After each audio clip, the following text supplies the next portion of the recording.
OK. Bon, merci à tout le monde d'être là.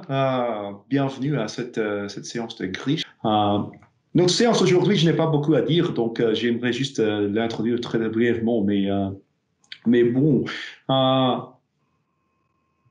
on a essayé de trouver un sujet autour de la biodiversité en général, donc c'est quelque chose qui est évidemment bien fortement impliqué par bon, dans le nombre de la groupe de recherche, donc la crise écologique, mais en plus généralement, dans toutes nos discussions autour de la transition, la biodiversité, c'est au cœur de ces discussions. Et pour l'instant, pour aujourd'hui, on a ciblé un peu plus étroitement l'impact des changements climat, des changements écologiques, etc., sur nos alimentations, notre système d'alimentation, élevage, sol, etc., tout autour de l'agriculture et nourriture dans notre monde en transition. Donc, oui, sans plus d'attente, j'aimerais céder le parole. Vous n'êtes pas là pour m'entendre. Donc, oui, qui est en premier?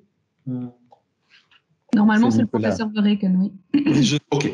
je bataille un petit peu pour vous envoyer le document. Décidément, il y a vraiment, Oui. un petit souci.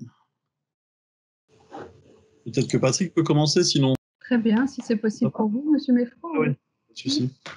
Je Oui, pourrais peut-être vous présenter pendant quelques instants, alors. On a la chance aujourd'hui d'avoir effectivement un collègue du Earth and Life Institute à UC Louvain, qui est le professeur Patrick Meffroy, et qui a publié régulièrement ces dernières années des articles non seulement intéressants, mais aussi très importants, je pense, pour comprendre en fait l'origine de la déforestation et de la transformation de l'usage des terres avec nos pratiques économiques. Et donc, vous êtes un spécialiste en fait du monitoring de l'usage des terres et des transitions, notamment des habitats de type forestier vers d'autres types d'habitats. Et vous essayez de mettre ça en lien en fait avec le fonctionnement de plus en plus global, le commerce international et les chaînes de transfert et d'approvisionnement en fait en aliments dans différentes régions du monde. Alors, ce qui est super intéressant aussi, c'est que vous avez à la fois en fait une formation en géographie, vous êtes docteur en thèse en géographie, mais aussi vous avez un master en sociologie de l'université, ce qui vous permet sans doute de comprendre assez bien et mieux que d'habitude les interactions entre les motivations sociales des gens, des gouvernements et les activités économiques qui vont aboutir à la déforestation, par exemple, et qui sont les changements d'usage des sols, c'est sans doute la principale raison de la crise actuelle de biodiversité. Donc, on est super heureux de vous accueillir aujourd'hui, Patrick, et on est très heureux de vous entendre. Donc, je vais m'arrêter ici. Merci beaucoup. J'espère que ce sera intéressant, effectivement. Donc, aujourd'hui, je vais essayer de parler, donc, je ne vais pas parler de chaînes de commerce international, etc. Je vais parler un tout petit peu de déforestation, peut-être, ou d'expansion de l'agriculture, mais finalement, pas tant que ça. Je vais essayer de partir de quelques points de départ et de discuter de comment est-ce que, enfin, une réflexion que j'essaie voilà, de faire avancer sur comment est-ce qu'on arrive à réconcilier ces objectifs et ces enjeux qui sont parfois à des échelles très différentes entre des dynamiques vraiment mondiales d'utilisation des terres, de déforestation, etc., et puis des enjeux plus locaux liés à vraiment le fait le rôle de l'agriculture en tant que fournir des modes de vie à un certain nombre de gens. Donc, je vais présenter quelques réflexions, etc., qui sont entre autres des choses que j'ai enrichies avec des discussions avec beaucoup de gens, mais entre autres avec Navin Ramankutty, que je voulais quand même citer, et avec une chercheuse postdoc, Christina Chiarella, qui vient de commencer ce mois-ci et qui travaille sur les choses dont je vais parler dans la deuxième partie. Donc, c'est juste pour dire que c'est encore fort des choses en cours. Je vais essayer de parler rapidement d'une première partie qui est d'essayer de mettre un certain nombre de chiffres sur voilà, des faits généraux à propos de l'agriculture et de l'utilisation des terres au niveau mondial qui me semblent être utiles pour introduire le propos qui va suivre. Une bonne partie de ce que je vais raconter là-dedans est résumé donc dans un article d'il y a quelques années, mais j'ai aussi d'autres articles en cours qui reviennent un peu là-dessus. Et puis dans une deuxième partie, je vais donc aborder plutôt quelque chose qui est de l'ordre de la réflexion. Je ne vais pas m'attarder sur le titre ici maintenant, je vais revenir là-dessus après, mais c'est quelque chose qui sont déjà abordés un petit peu dans le premier article qui est cité ici au-dessus, dans le deuxième qui date de 2019, et puis donc qui sont des choses encore en cours, mais qui ne sont pas encore tout à fait bien articulées. Donc, rapidement, quelques éléments plutôt généraux sur l'agriculture au niveau mondial qui me semblent être importants pour bien saisir la suite. On entend souvent des discours qui sont assez contradictoires et qui sont parfois assez polarisés entre d'un côté toute une série de discours sur le fait qu'on doit doubler la production alimentaire mondiale d'ici à 2050 pour pouvoir nourrir l'humanité. Et puis une série d'autres discours qui disent plutôt non, on produit déjà aujourd'hui assez de nourriture pour nourrir l'humanité en 2050, on n'a pas besoin de produire plus. C'est des discours qui sont tous les deux portés par des chercheurs, des académiques, des activistes, des think tanks, etc., mais dans des sphères parfois un peu différentes. Je voulais un petit peu essayer de démystifier ce débat et de mettre un petit peu des chiffres dessus. Qu'est-ce qu'on voit quand on met des chiffres dessus? On va se concentrer uniquement sur les calories pour garder le propos suffisamment simple et clair. Les chiffres d'aujourd'hui, c'est quoi? En tout cas de 2015, c'est on consommait en moyenne, donc tout ça sont des moyennes sur l'ensemble de la planète par habitant, on consommait en moyenne à peu près 2860 kilocalories par personne par jour. La FAO estime, sur base de profils de consommation d'énergie standard, en fonction d'activité physique, de la démographie de la population mondiale, etc., qu'on aurait besoin d'à peu près, en moyenne, 2350 kilocalories par personne par jour. Donc on consomme actuellement plus que ce dont on aurait besoin pour vivre de façon raisonnable, avec une activité physique raisonnable, etc., etc. Ça, c'est clair pour aujourd'hui. Pour 2050, si on se base sur une population, évidemment, il y a beaucoup de scénarios de population différents, etc., mais on se base sur un scénario à peu près moyen de 9,7, 9,5 milliards d'habitants. Si on gardait la même production agricole qu'aujourd'hui, ça ferait une moyenne d'environ 2150 kilocalories par personne par jour. Donc, c'est moins que ce dont on aurait besoin pour vivre de façon correcte. Donc la réponse à la question est-ce qu'on produit aujourd'hui assez de nourriture pour nourrir l'humanité tout entière? Pas. Enfin, pour nourrir l'humanité entière en 2050, non. Alors, par contre, la FAO estime encore un peu plus loin que, en fait, en 2050, ils estiment qu'on ne va pas consommer ces 2300 calories dont on aurait besoin, mais qu'on en consommerait probablement en moyenne quelque chose comme 3000, donc un peu plus qu'aujourd'hui par personne, parce que le niveau de vie est prévu d'augmenter, la consommation de calories augmenterait, etc., etc. Pour atteindre cette projection de consommation de la FAO, c'est pas une réalité, hein, c'est un scénario projectif. On aurait besoin pas de doubler la production alimentaire mondiale, mais de l'augmenter d'environ 50-60%. Donc ça, c'est l'origine de ce chiffre de plus 50% de production alimentaire mondiale pour 2050. C'est les scénarios de la FAO basés sur ce qu'ils pensent être la consommation en 2050. Alors évidemment, quand on entend ça, la première chose qu'on peut réagir, et je suis sûr que beaucoup d'entre vous réagissent comme ça, c'est de dire oui, mais on ne consomme pas l'entièreté des calories qu'on produit, on en gaspille toute une partie, il y en a toute une partie qu'on utilise pour l'alimentation du bétail, etc., et que donc finalement on consomme de la viande, mais qui a consommé beaucoup de calories, de céréales, etc. avant. Donc, si on consommait directement toutes ces calories plutôt que de manger de la viande et plutôt que de les gaspiller, on pourrait en récupérer beaucoup.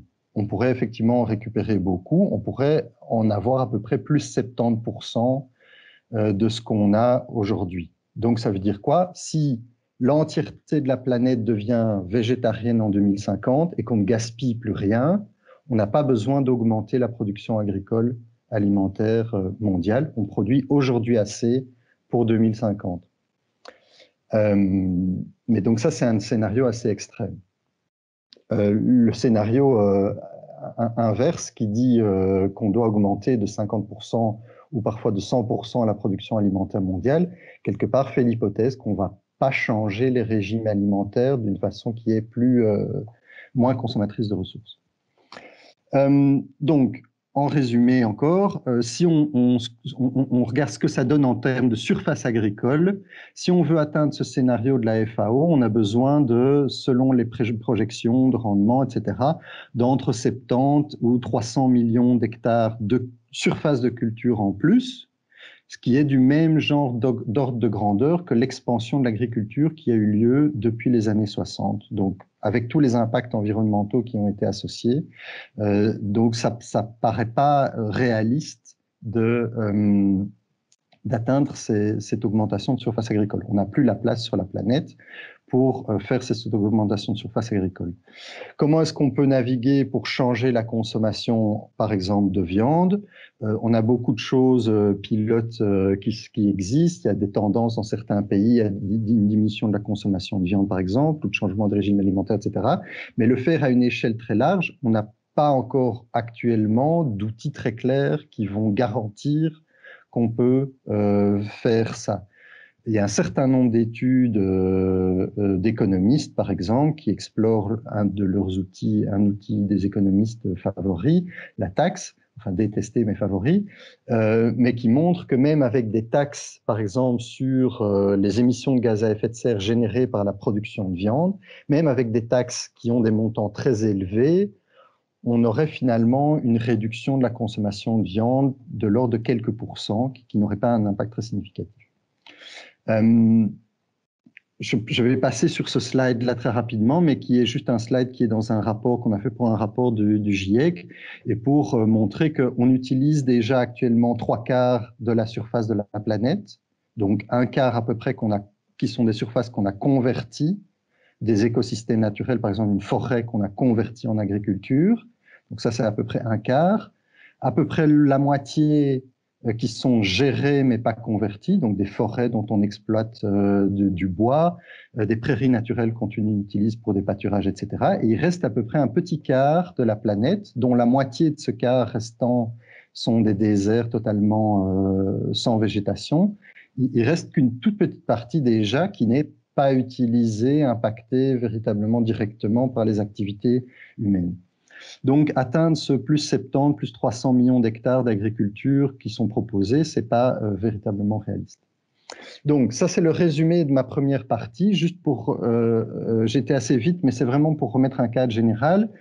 Le discours qui dit on produit déjà assez pour nourrir l'humanité en 2050, donc on a besoin de plus 0% de production alimentaire, ne tient que si on prend en compte des changements de régime alimentaire massifs pour lesquels on n'a pas actuellement, encore aujourd'hui, une idée claire des leviers qui permettraient d'arriver à ces changements de régime alimentaire. Donc, prenez ce discours avec beaucoup de pincettes. Le discours qui dit qu'il faut doubler la production alimentaire mondiale pour 2050, ou même il faut faire plus 50%, est très peu réaliste par rapport aux contraintes d'espace et de rendement qu'on a. Et donc, il est à prendre largement avec des pincettes aussi, parce que on devrait viser moins et changer des régimes alimentaires pour arriver à quelque chose qui est dans la gamme des options possibles. Entre ces deux extrêmes, il y a un espace de possibilités sur le plan biophysique pour nourrir l'humanité en respectant un certain nombre de limites d'espace et limites écologiques, mais avec des questions, avec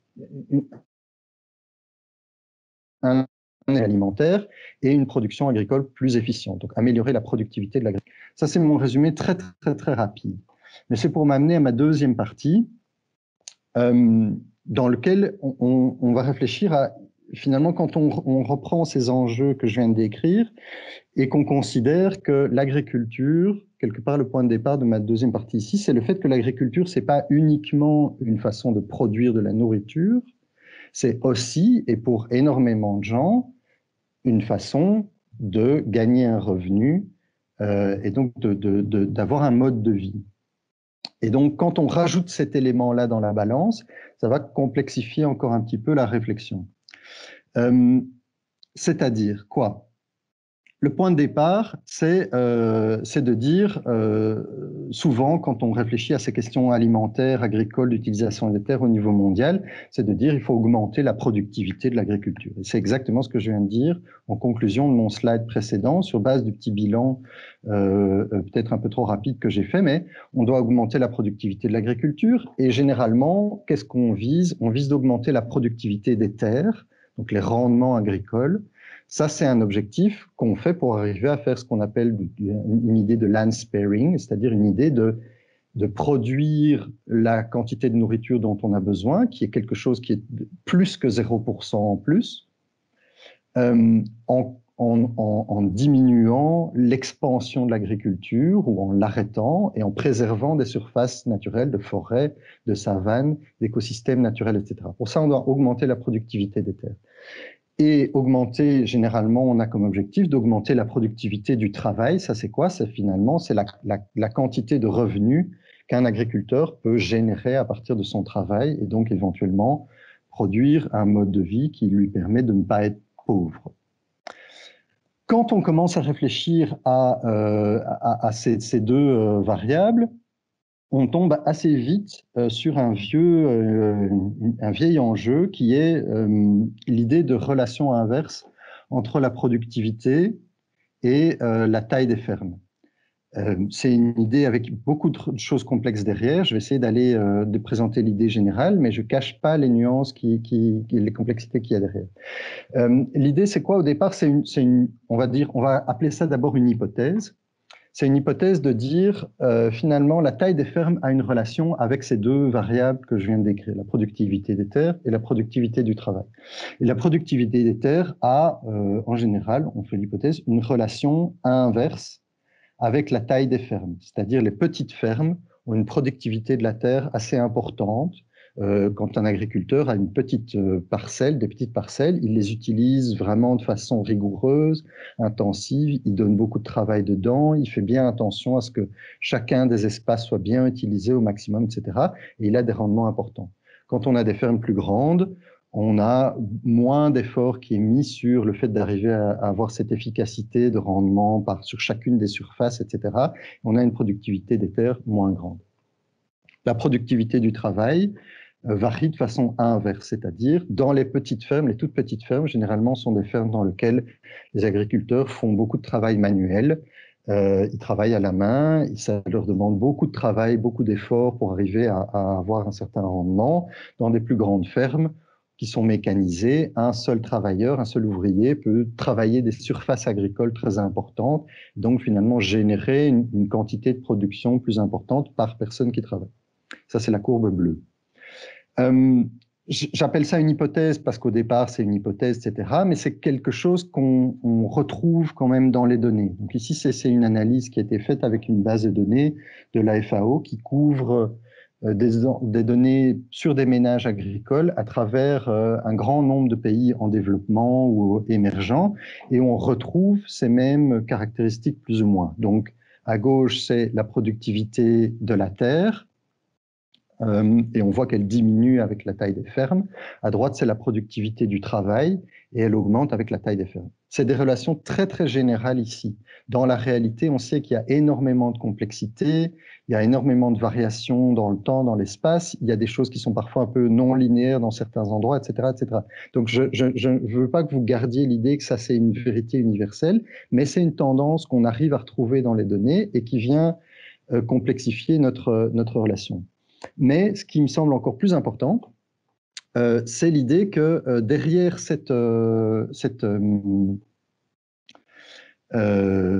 derrière ces deux variables, en fait, il y en a une troisième qui est cachée quand on regarde ces deux variables. La troisième variable cachée, c'est quoi? C'est la quantité de travail agricole qui est utilisée par unité de surface. C'est simplement le ratio entre les deux précédentes. Donc, rapidement, la productivité de la terre, c'est la quantité de produits qu'on génère par unité de surface. La productivité du travail, c'est la quantité qu'on produit par unité de travail, par exemple une personne qui travaille une journée. La quantité de travail qu'on demande, c'est la quantité de travail qu'on demande par unité de terre, par ferme qui a 1 hectare, par hectare de ferme, combien de travail on emploie, et c'est le ratio entre les deux.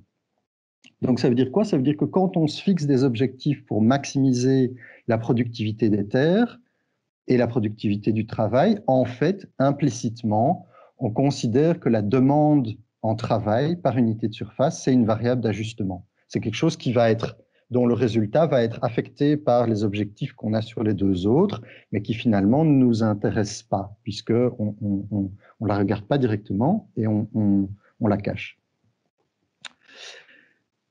Or, c'est une variable qui est importante. Pourquoi? Parce que l'agriculture, ce n'est pas un secteur économique comme les autres. Dans beaucoup d'endroits, dans beaucoup d'économies, l'agriculture, c'est un secteur refuge.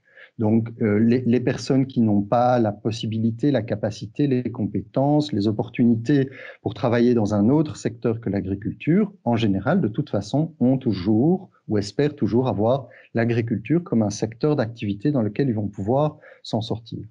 Quand on a une vision qui est basée sur des contraintes environnementales que j'ai un peu décrites rapidement précédemment, qui veut qu'on arrête l'expansion de l'agriculture, donc on travaille avec un pool de surface agricole fixe quelque part, et qu'on a cette variable de demande de travail par unité de surface qui est une variable d'ajustement comme ça, qui va être déterminée en fonction de ce qu'on veut faire avec la productivité.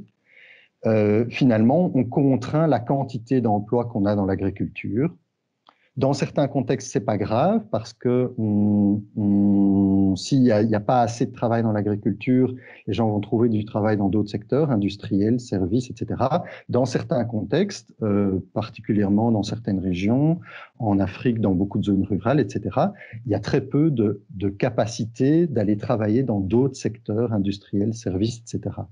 Donc l'agriculture, la quantité d'emplois qu'on utilise dans l'agriculture par unité de surface devient une variable qui est extrêmement importante et qui peut avoir du coup un effet important sur les modes de vie, sur la pauvreté, sur les résultats. Ici, j'essaie d'expliquer ça très simplement avec un graphique qui est déjà un peu ancien, mais qui est assez parlant, où on compare les trajectoires de la Chine et du Brésil. On a sur notre graphe en vertical, c'est le taux de pauvreté dans les zones rurales. En horizontal, c'est les rendements, donc la productivité de la terre à gauche, les rendements de céréales et la productivité du travail à droite. Qu'est-ce qu'on voit? On voit qu'en Chine, on a augmenté, c'est la période 1990 à 2005, quelque chose comme ça, on a augmenté la productivité des terres, la productivité du travail, mais pas de façon énorme. Mais par contre, on a diminué fortement la pauvreté en zone rurale. En partie, pourquoi? Parce que le fait que la productivité du travail n'a pas augmenté énormément fait qu'on a conservé une bonne partie d'emplois dans les zones agricoles. Au Brésil, la productivité des terres et du travail a augmenté de façon massive, mais avec finalement un effet sur la pauvreté rurale qui est moins favorable. Pourquoi? Parce que cette augmentation de la productivité, du travail en particulier, diminue fortement la quantité d'emplois qu'on utilise dans le secteur agricole. Donc, en gros, où est-ce que j'essaie d'en venir et de réfléchir? C'est vraiment de réfléchir à proposer qu'on regarde cette quantité de travail par unité de surface comme une variable sur laquelle on a des objectifs, de la même façon que la productivité des terres et la productivité du travail, et pas qu'il soit simplement une variable d'ajustement. Et de voir, en fonction des contextes dans lesquels on est, de voir qu'effectivement, on peut mettre l'accent sur la productivité du travail, sur la productivité des terres. Par exemple, si on est dans des endroits dans lesquels il y a des espaces naturels extrêmement importants à préserver, on peut dire par exemple qu'on veut vraiment maximiser la productivité de la terre pour contraindre l'agriculture sur des petites surfaces. Dans d'autres régions, peut-être, on va vouloir maximiser plutôt la quantité de travail offerte par unité de surface parce qu'on est dans des régions dans lesquelles il y a peu de possibilités d'emploi en dehors de l'agriculture. Ça fait déjà longtemps que je parle, donc je ne sais pas combien de temps vous voulez encore me laisser. Ça fait à peine 20 minutes en fait. Ça fait à peine 20 minutes. Oui. Donc je vais encore un petit peu essayer d'arriver au bout alors.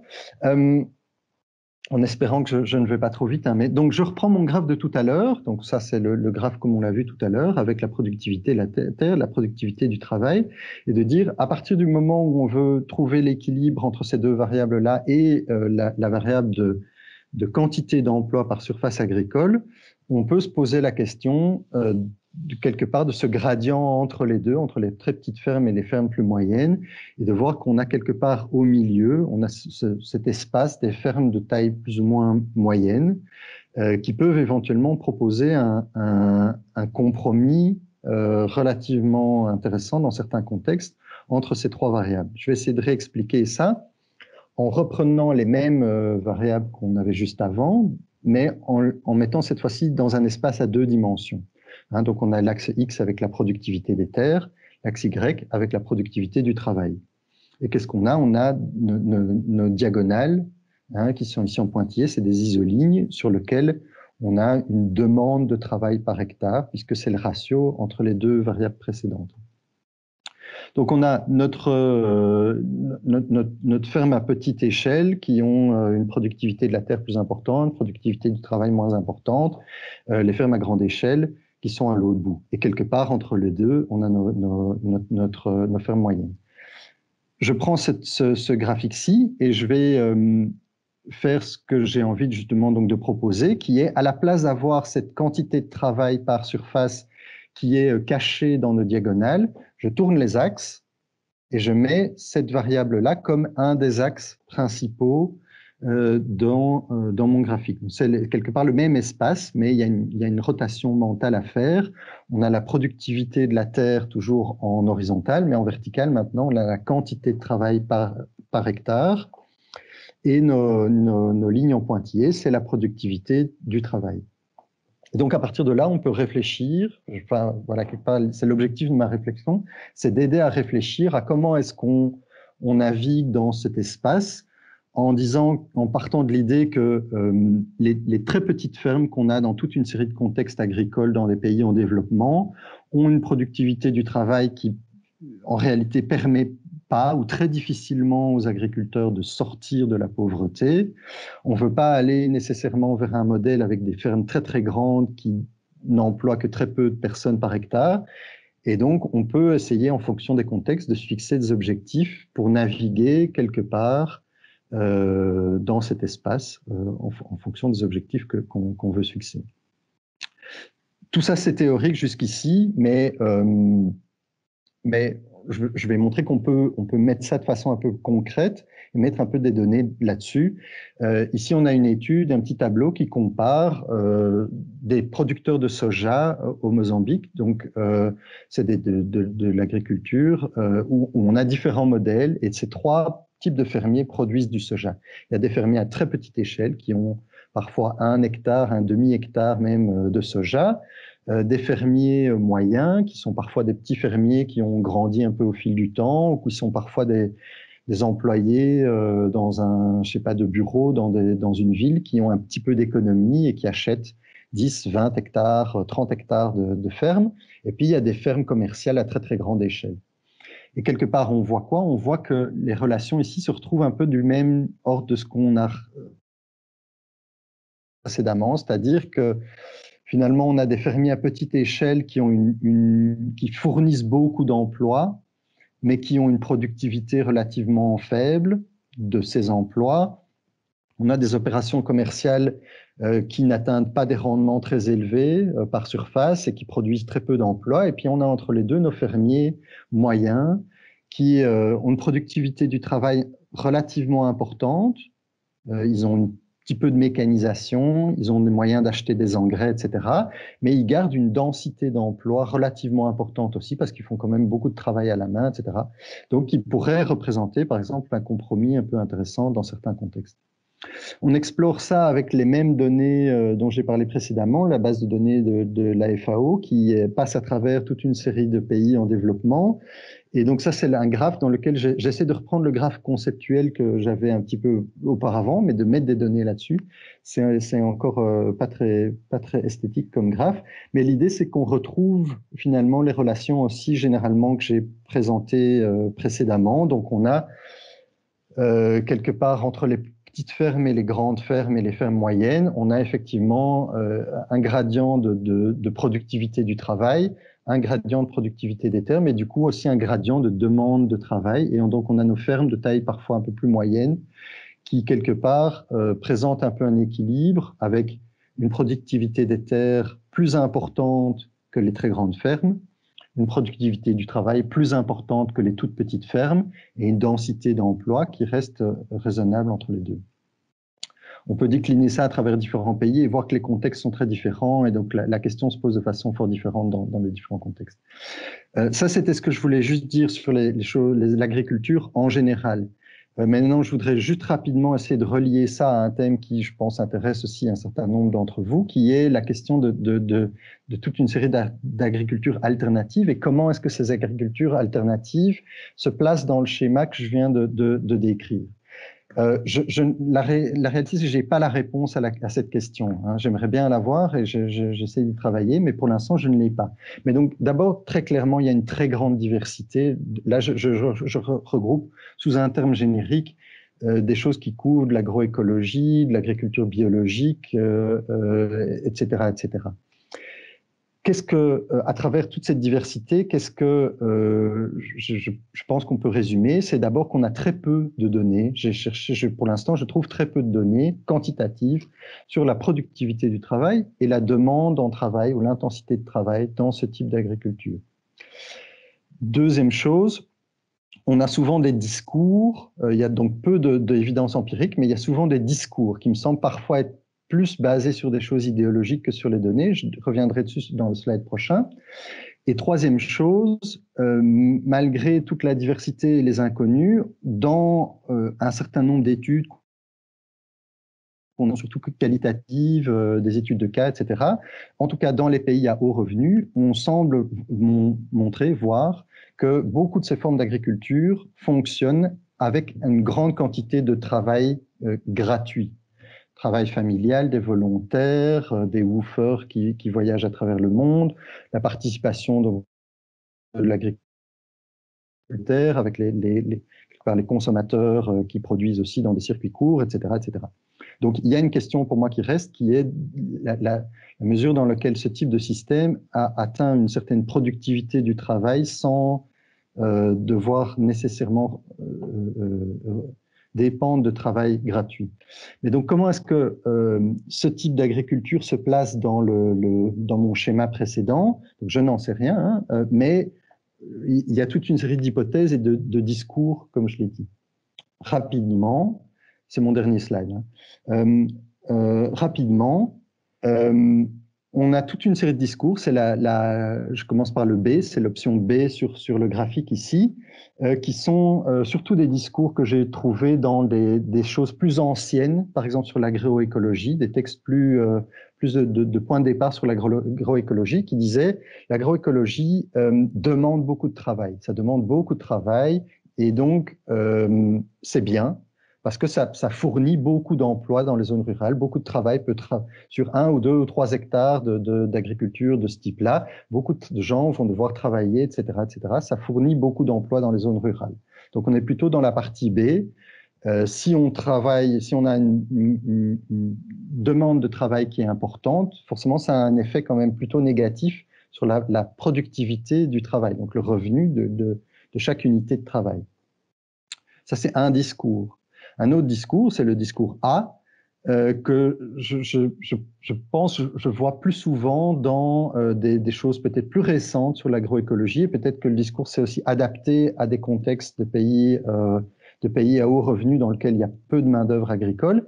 Ce discours-là dit, peut-être que Nicolas reviendra dessus, ce discours-là dit finalement la nature fait le travail. Quand on est un bon agriculteur dans ce type d'agriculture, on se base sur les interactions biologiques, etc. Donc, une fois qu'on connaît bien le système, etc., on doit finalement peu travailler. Donc, on a une productivité du travail importante, mais alors, du coup, nécessairement, on part vers le bas dans le graphique et on diminue la demande de travail par la densité d'emploi par hectare.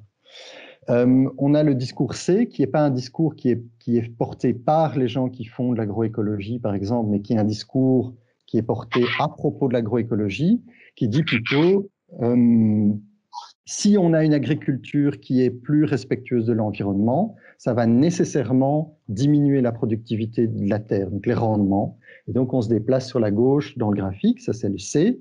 Et puis après, on a le D qui est un discours plutôt qui est de type quel est le discours qu'on peut porter sur l'intensification conventionnelle. On va dire ça, c'est plutôt quelque chose qui va avoir tendance à réduire la densité d'emploi par la mécanisation, etc. Donc, où est la réalité? Je ne sais pas encore. Il y en a certainement pas une. Donc, il y a probablement des choses qui se localisent dans tous ces différents espaces. Mais je pense que le fait d'arriver à transformer ce graphe ici, qui est là, tout à fait conceptuel, en un graphe concret avec des vraies données sur ces agricultures alternatives, je pense nous aiderait à y voir un peu plus clair.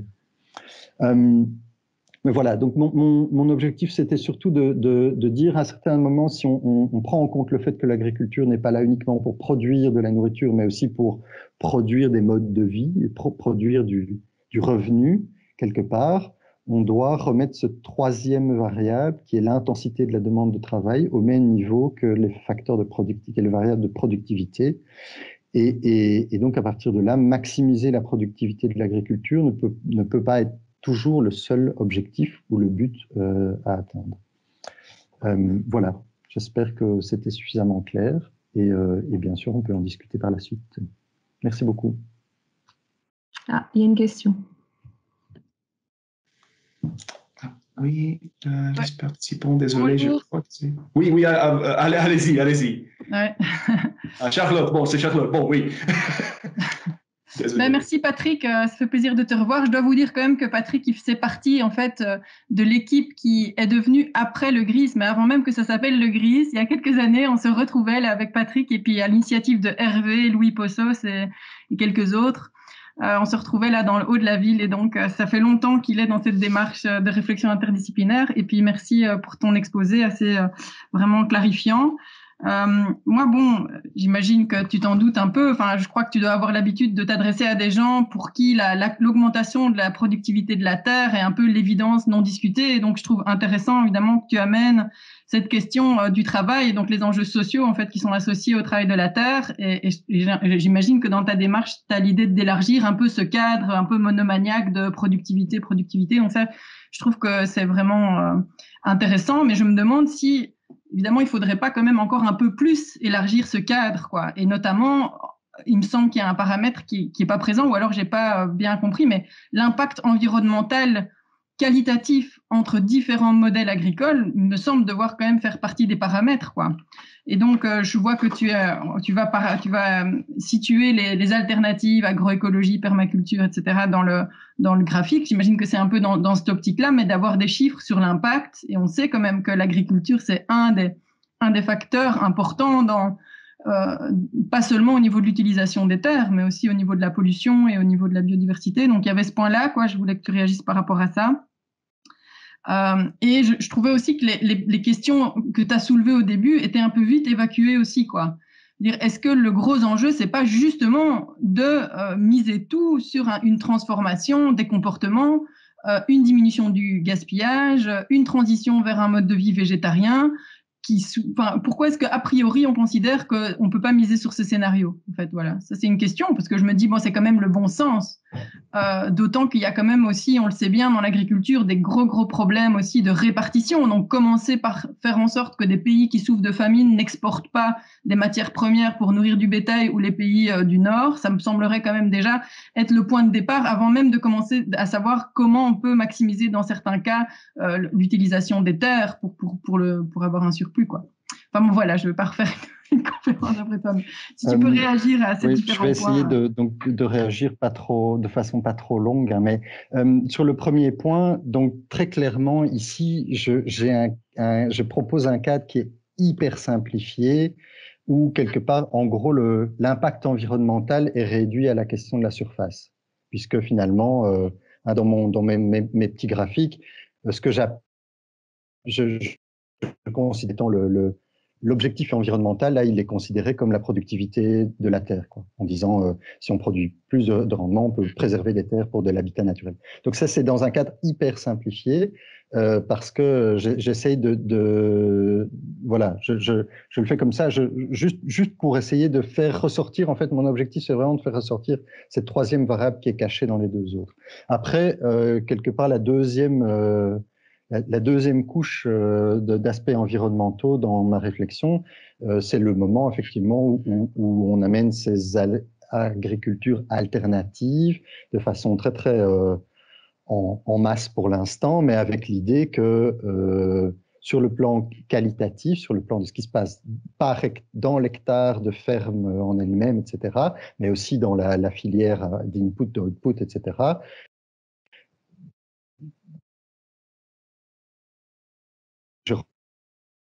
ces formes d'agriculture-là, a priori, à rendement égal en tout cas, ont un impact environnemental moindre. Donc, si on arrive à les positionner dans le graphique et qu'on arrive à se dire comment naviguer dans ces autres dimensions-là, avec ce type d'agriculture-là, alors on est sûr qu'on a de toute façon un gain quelque part. Mais c'est très très simplifié, hein, donc ça, j'en suis bien conscient. C'est vraiment pour faire ressortir cette variable cachée. Sur le deuxième plan, la question de consommation mondiale, etc., oui, bien sûr, mais bon, c'est ce sur quoi je suis passé très rapidement, hein. On a plein d'études, vraiment plein d'études qui font des calculs de ce option space, quoi, de l'espace, de la gamme des possibles, en disant si on a tel type de rendement, tel type d'agriculture, tel type de consommation, tel type de consommation de viande, tel type de consommation de produits transformés, etc. Où est-ce qu'on navigue, est-ce qu'on s'en sort, etc. Il y en a plein, mais il y a ce qui nous manque pour l'instant, c'est des choses qui nous donnent les leviers d'action concrètes à une échelle, pas de quelques personnes, mais à une échelle de milliards de personnes. Donc, je pense qu'il faut miser là-dessus, il faut continuer là-dessus, etc. Quelque part, à un certain moment, ça sort de mon domaine d'expertise parce que je lis beaucoup de psychologie sociale, etc., par exemple, mais je suis pas un psychologue social. Donc, quels sont les leviers concrets, etc. Ce que je constate, moi, en lisant la littérature, c'est que de mon point de vue, qui est concentré plutôt sur l'utilisation du sol, je ne pense pas qu'on est dans une situation dans laquelle je peux jeter la balle de ce côté-là en ayant confiance sur le fait que ça va marcher. Donc, je pense que c'est pour ça que je dis, je pense qu'on est dans cet espace entre plus 0% et plus 50%, hein, mais je pense que le plus 0%, on n'a pas les leviers pour l'instant pour pouvoir me dire que dans 15 ans, on est à cette transition-là. Donc voilà, c'est plus une question de dire, bien sûr, c'est extrêmement important, hein, mais voilà. Après, par rapport à la question des exportations, etc., et quelque part, ça fait partie de ma réflexion sur la productivité du travail, quelque part dans le petit graphique précédemment.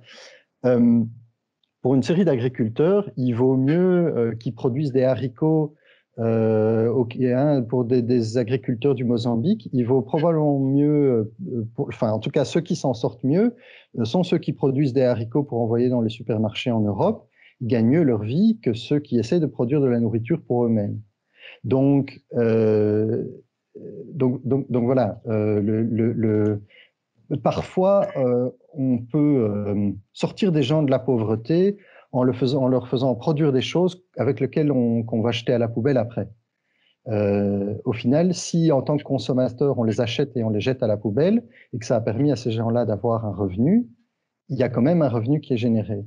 Donc je pense que c'est important de réfléchir à ce niveau-là. Enfin voilà, c'est le point de départ précédent, que l'agriculture, c'est pas uniquement pour produire de la nourriture et la distribuer, c'est aussi pour produire un revenu ou un mode de vie. Oui, mais on est d'accord que la souveraineté alimentaire reste quand même un idéal qui passe avant le fait d'exporter un aliment qui va nourrir du bétail ou être jeté parce qu'il va vers des zones de surconsommation.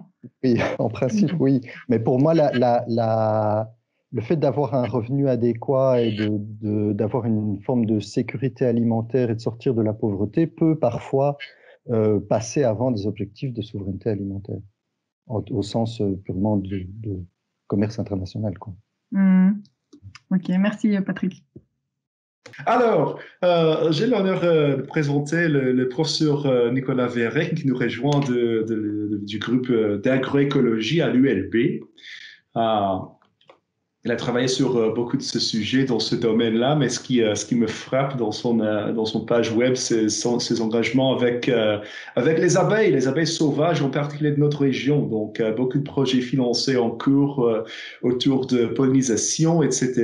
Le rôle des pollinisateurs dans l'écologie, l'agriculture urbaine. Et donc, évidemment, également le lien de tout ça avec des enjeux plus grands, des enjeux de l'écologie en général et la biodiversité plus largement. Donc, je suis bien content de voir votre exposé et je vous cède la parole. Merci beaucoup d'être là. Merci beaucoup. Donc, l'idée, c'était de pouvoir un petit peu compléter peut-être l'exposé de Patrick avec un aspect clairement plus spécifique, peut-être autour d'un groupe d'insectes que certains pensent connaître relativement bien. Et puis, en fait, c'est un groupe d'insectes qui nous cache pas mal de surprises et qui peut aussi nous être fortement utile, que ce soit pour la production alimentaire comme pour des luttes sociales et environnementales dans des contextes de conflits autour de certains types d'utilisation du sol. C'est ce que je vais essayer de vous illustrer un petit peu maintenant. Bien. Donc voilà, je vais vous parler de ce groupe de petites bestioles qui nous occupe pas mal avec mon équipe dans des contextes assez différents parce qu'on a des projets à la fois dans les milieux urbains, les milieux agricoles, mais aussi les zones tempérées, les zones tropicales, un petit peu partout. Donc c'est extrêmement réjouissant de pouvoir traiter un petit peu de cette diversité biologique aussi et de diversité de contextes. Et vous allez voir que ça peut être assez utile. Ici, je vais plutôt me concentrer sur ce qui se passe et ce qui nous occupe pour le moment autour de la question de l'utilisation du sol et des modalités d'utilisation du sol en lien avec ces abeilles. Alors, j'aurais pu résumer ça comme ça. Hein. J'aurais pu faire, je vous montre un slide et puis après on discute. Mais évidemment, on va aller beaucoup plus loin parce que d'une part, ici, c'est une vision des choses qui peut parler à certains ou à certaines, évidemment. Mais surtout ici, en fait, on met en scène des apiculteurs qui s'occupent essentiellement d'une espèce. Donc, c'est Apis mellifera qui est l'abeille de nos ruches. C'est la seule espèce de nos régions qui fait du miel et qu'on a dans nos ruches et pour laquelle on a une énorme colonie avec la reine, des ouvrières, une division du travail, etc. Donc, c'est un peu un ovni, en fait, dans le paysage des abeilles de Belgique. Et je vais essayer de vous faire comprendre qu'il y a un petit peu plus que cette espèce-là et que le fait de s'intéresser justement à toutes les autres, qui est un peu justement mon boulot. Moi, je m'intéresse plutôt à toutes ces abeilles sauvages, donc à toutes celles qui font pas du miel chez nous, en tout cas. On travaille aussi sur des petites abeilles sauvages qui font du miel en Afrique et qui font des miels médicinaux, entre autres, sur lesquels on est en train de trouver toute une série de choses super intéressantes, mais ce sera peut-être l'objet d'une autre discussion un autre jour. Donc voilà, moi je suis ingénieur agronome et je suis titulaire de la chaire d'agroécologie à l'ULB, où on a une petite équipe qui se développe et qui traite de ces questions transdisciplinaires, au départ de questions biologiques, au départ de questions agronomiques, au départ de questions sociales ou de sciences humaines en général. Bon, moi, ça fait pas mal de temps que je travaille sur ces abeilles. Je suis aussi co-auteur de la faune des abeilles d'Europe, qui est sortie récemment et qui a mis en évidence toute une série d'espèces et donc de diversité dans nos régions. Je vais passer assez vite là-dessus, mais voilà, quelques chiffres pour que vous puissiez avoir ça plus ou moins en tête. Donc, souvenez-vous que celle qui fait du miel, c'est une espèce. On a 210 espèces d'abeilles sauvages à Bruxelles, dans la région de Bruxelles-Capitale, 400 en Belgique, plus de 2000 en Europe et plus de 20 000 à l'échelle mondiale. Et donc, même sur les 20 000, là, c'est juste Apis mellifera qui fait du miel. Donc, il y a vraiment du monde, en fait, à côté de cette espèce qui occupe pas mal nos esprits et qui est très présente dans l'esprit du grand public en général. Quand on parle des abeilles, forcément, on parle de celle qui fait du miel, alors qu'en fait, il y a toute une diversité qui se cache derrière ce terme des abeilles. Peut-être encore juste quelques petits graphiques pour vous mettre cette diversité en perspective par rapport à ce qu'on connaît au niveau des autres groupes d'organismes. On va dire à quelques espèces près, parce que ça fluctue toujours un petit peu, toutes ces histoires-là. Presque une cinquantaine d'espèces d'orchidées, 69 espèces de donates, donc ce sont les libellules et les demoiselles, 121 espèces de papillons de jour, 175 espèces d'oiseaux nicheurs, et vous voyez plus de 400 espèces d'abeilles sauvages. Donc si vous prenez toutes les odonates, tous les papillons et tous les oiseaux nicheurs, vous n'arrivez pas en Belgique, dans notre petit pays tout rabougri, là, on n'arrive pas à la diversité des espèces d'abeilles sauvages. Donc il y a des vraies questions de biodiversité derrière.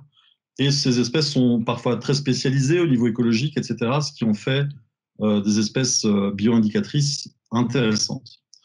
Alors, on a aussi publié l'année passée la première liste rouge des abeilles sauvages de Belgique, suivant les critères IUCN.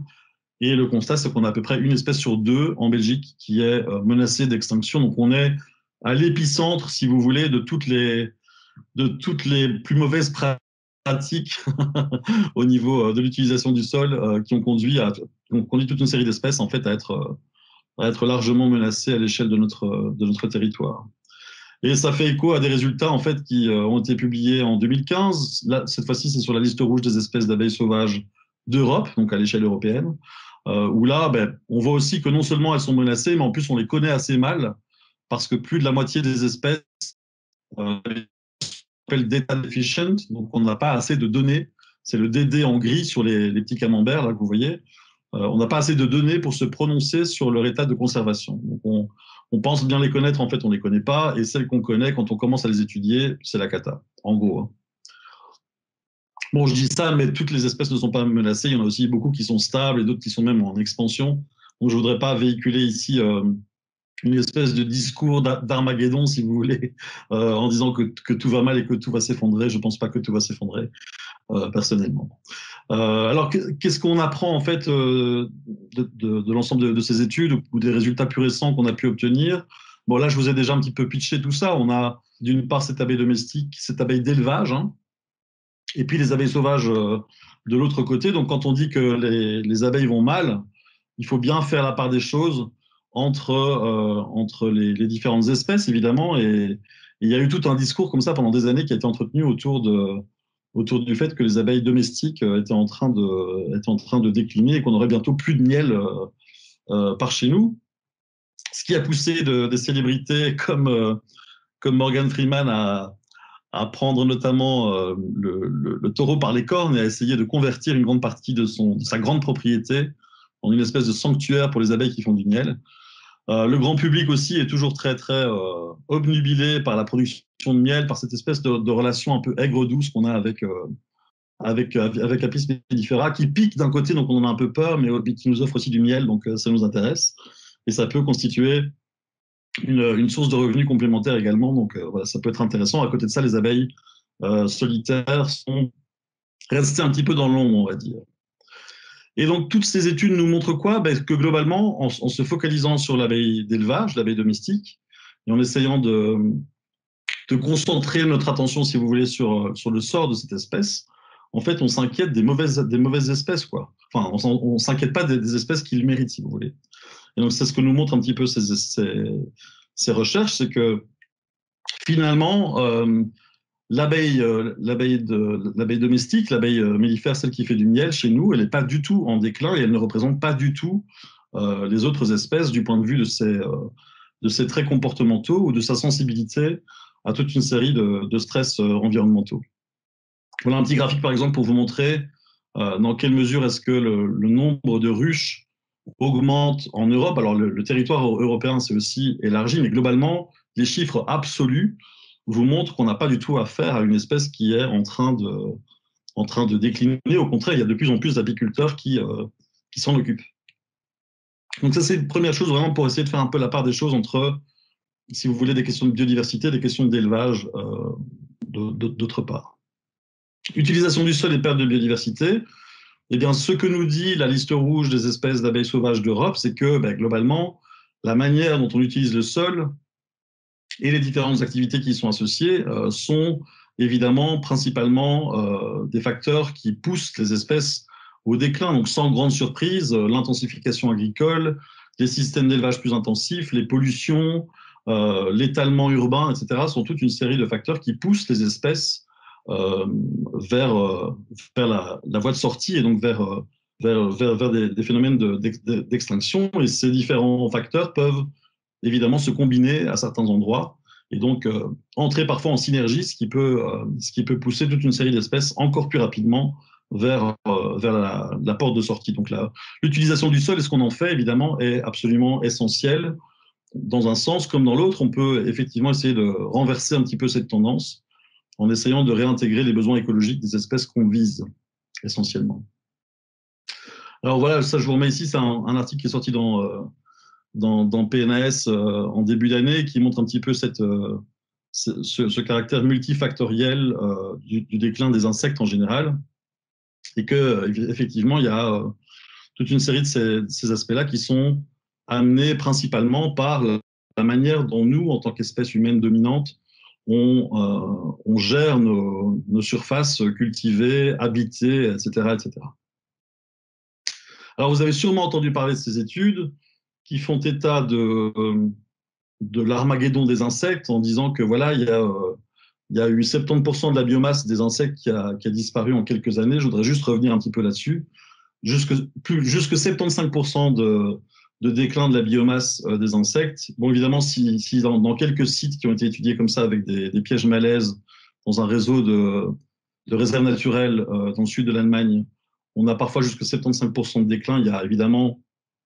Il se passe probablement quelque chose. Et comme ce sont des réserves naturelles en tant que telles, il y a d'une part la gestion de la réserve naturelle, mais aussi bien sûr le paysage autour qui fait qu'on a probablement moins d'insectes. Mais en quoi est-ce que le fait d'avoir moins d'insectes et de peser finalement des volumes qui se réduisent, en quoi est-ce que ça nous renseigne véritablement sur la biodiversité? En fait, ça ne nous renseigne pas tellement sur la biodiversité. Et c'est ce qu'on a essayé de mettre un petit peu en évidence en faisant des corrélations, si vous voulez, entre les systèmes de piégeage passif comme ça, et puis toute une série de mesures vraiment de la biodiversité, parce que lorsqu'on va chercher les bestioles dans ces pièges et lorsqu'on cherche à les identifier, ben on a parfois des informations beaucoup plus précises et qui ne sont pas aussi simples que le fait de dire un déclin de la biomasse égale un déclin de la biodiversité. C'est ce qu'on a pu montrer dans un article ici qui vient de sortir dans la revue Ecological Indicators. Et si vous voulez, je pourrais vous transmettre ça. Sinon, c'est disponible sur ma page de ResearchGate, où on a fait ces corrélations entre la biomasse et toute une série d'indices de biodiversité pour ces abeilles sauvages. Et vous voyez que globalement, on a des relations parfois très, très non linéaires. Et puis, par exemple, pour la biomasse, si vous regardez ce qui se passe tout en haut, vous voyez que la biomasse, elle est bien corrélée à l'abondance, globalement. Et donc, ça, c'est logique quelque part. Mais dès que vous commencez à faire des corrélations entre la biomasse et puis des indices de biodiversité, donc de diversité alpha, de diversité fonctionnelle, de diversité phylogénétique, là, tout commence un peu à partir en sucette. Et on a des relations qui passent du simple au double en fonction du type d'habitat qu'on doit considérer. Donc là, il y a vraiment un mot de prudence, si vous voulez, par rapport à ces headlines qu'on a pu lire dans la presse, qui ne sont pas toujours connectés en fait, à la réalité de l'évolution de la biodiversité dans nos milieux. Donc là, c'est plus pour essayer de vous rendre un peu plus prudent en termes d'interprétation et de ne pas vous ruer sur ces premières études qui font les gros titres de la presse à l'échelle mondiale. Alors, un des aspects en termes d'utilisation du sol qui nous intéresse aussi pas mal pour le moment, c'est ce qui se passe en ville. Alors, vous savez qu'en ville, on a toute une série d'espaces verts qui sont des espaces verts formels, ou qui sont reconnus formellement. On a les parcs, on a certaines réserves naturelles, on a aussi des cimetières, etc., qui sont reconnus comme espaces verts formels. Et à côté de ces espaces verts formels, qui sont gérés, etc., on a aussi ce qu'on appelle des espaces verts informels. Ce sont donc des espaces verts qu'on appelle des espaces vacants, qui sont souvent utilisés par la population. Ça fait partie des biens communs, souvent. Ce sont parfois les derniers espaces vraiment de biens communs qui peuvent être appropriés par la population. Donc, la population peut s'approprier ces espaces pour en faire quelque chose. Et bien souvent, ce qu'on observe, c'est que ces espaces verts informels sont très multifonctionnels.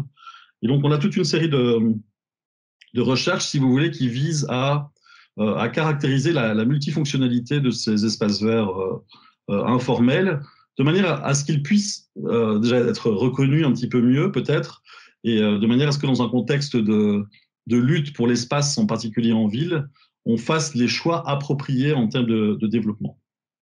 Et un premier cas, évidemment, dont je vais vous parler, c'est que souvent on oppose ces notions d'urbanisation et de biodiversité. Et moi, je vais essayer de tordre un petit peu le cou à ce canard-là, parce qu'on a lancé depuis 2 ans un atlas des abeilles sauvages de Bruxelles, qui, même dans certains milieux les plus urbanisés comme ceux-ci, nous indique qu'il y a quand même encore des espèces qui se maintiennent. Alors, je vais garder un peu le suspense pour le nombre d'espèces dont on parle, Même si c'est vrai que la ville, c'est ça. La ville, c'est quelque chose de très artificialisé, très imperméable.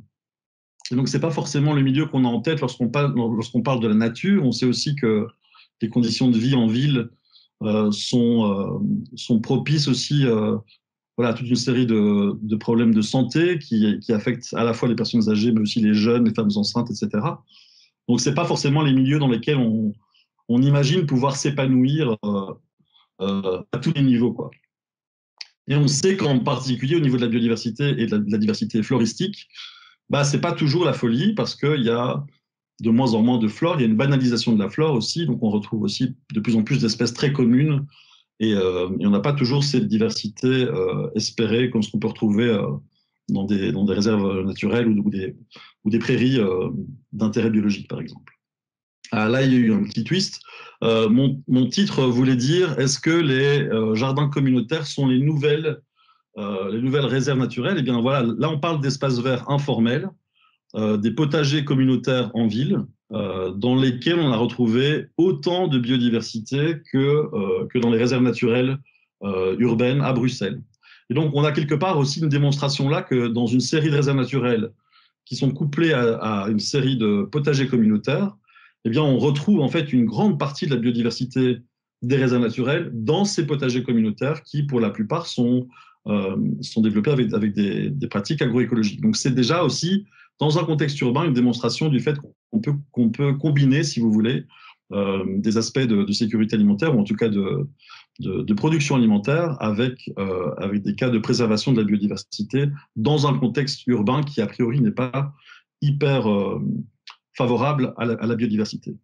Et ça nous fait le lien aussi avec ce qu'on retrouve à la campagne, finalement, et avec ces pratiques agroécologiques qui, de plus en plus, sont reconnues comme étant un atout fort de ces fermes qui ont changé de trajectoire et qui ont développé des itinéraires techniques différents, plus différenciés aussi, plus diversifiés, qui se sont reconnectés à la communauté et qui ont donc gravi toute une série d'échelons comme ça de la transition depuis des formes plus conventionnelles vers des formes les plus agroécologiques, où là on peut vraiment concilier la sécurité alimentaire et la conservation de la biodiversité. Ici, dans ce cas-ci, ce sont encore les pollinisateurs. Voilà, juste un petit diagramme de veine rigolo pour vous montrer que dans nos systèmes où on couple les réserves naturelles urbaines avec des potagers communautaires, on retrouve le même nombre d'espèces d'abeilles sauvages qui sont uniquement trouvées dans les potagers communautaires ou uniquement trouvées dans les réserves naturelles. Et on retrouve un pool de 54 espèces en commun entre les réserves naturelles urbaines et ces potagers communautaires qui sont travaillés de la main de l'homme assez régulièrement. Hein. Ils sont travaillés au niveau du sol. Tout n'est pas en système de semi-direct, etc. Donc voilà, il y a quand même moyen de pouvoir concilier les deux visiblement. Et ça, les potagistes le savaient. Donc nous, on a pris ça comme une question de recherche, parce que quand on s'est pointé dans ces potagers qui étaient menacés de destruction par la commune d'Ixelles, les potagistes brandissaient ces panneaux en disant « les potagers préservent la biodiversité ». Donc on discutait avec eux et on leur disait « mais vous basez sur quoi ?» Et alors ils nous disaient « bien sûr, c'est une espèce de gut feeling, un peu, c'est ce qu'on ressent.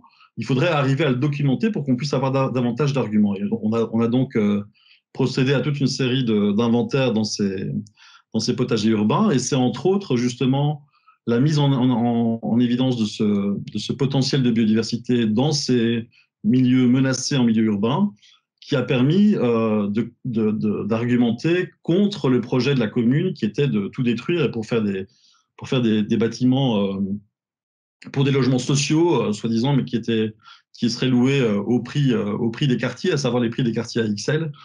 C'est pas forcément les prix les plus abordables.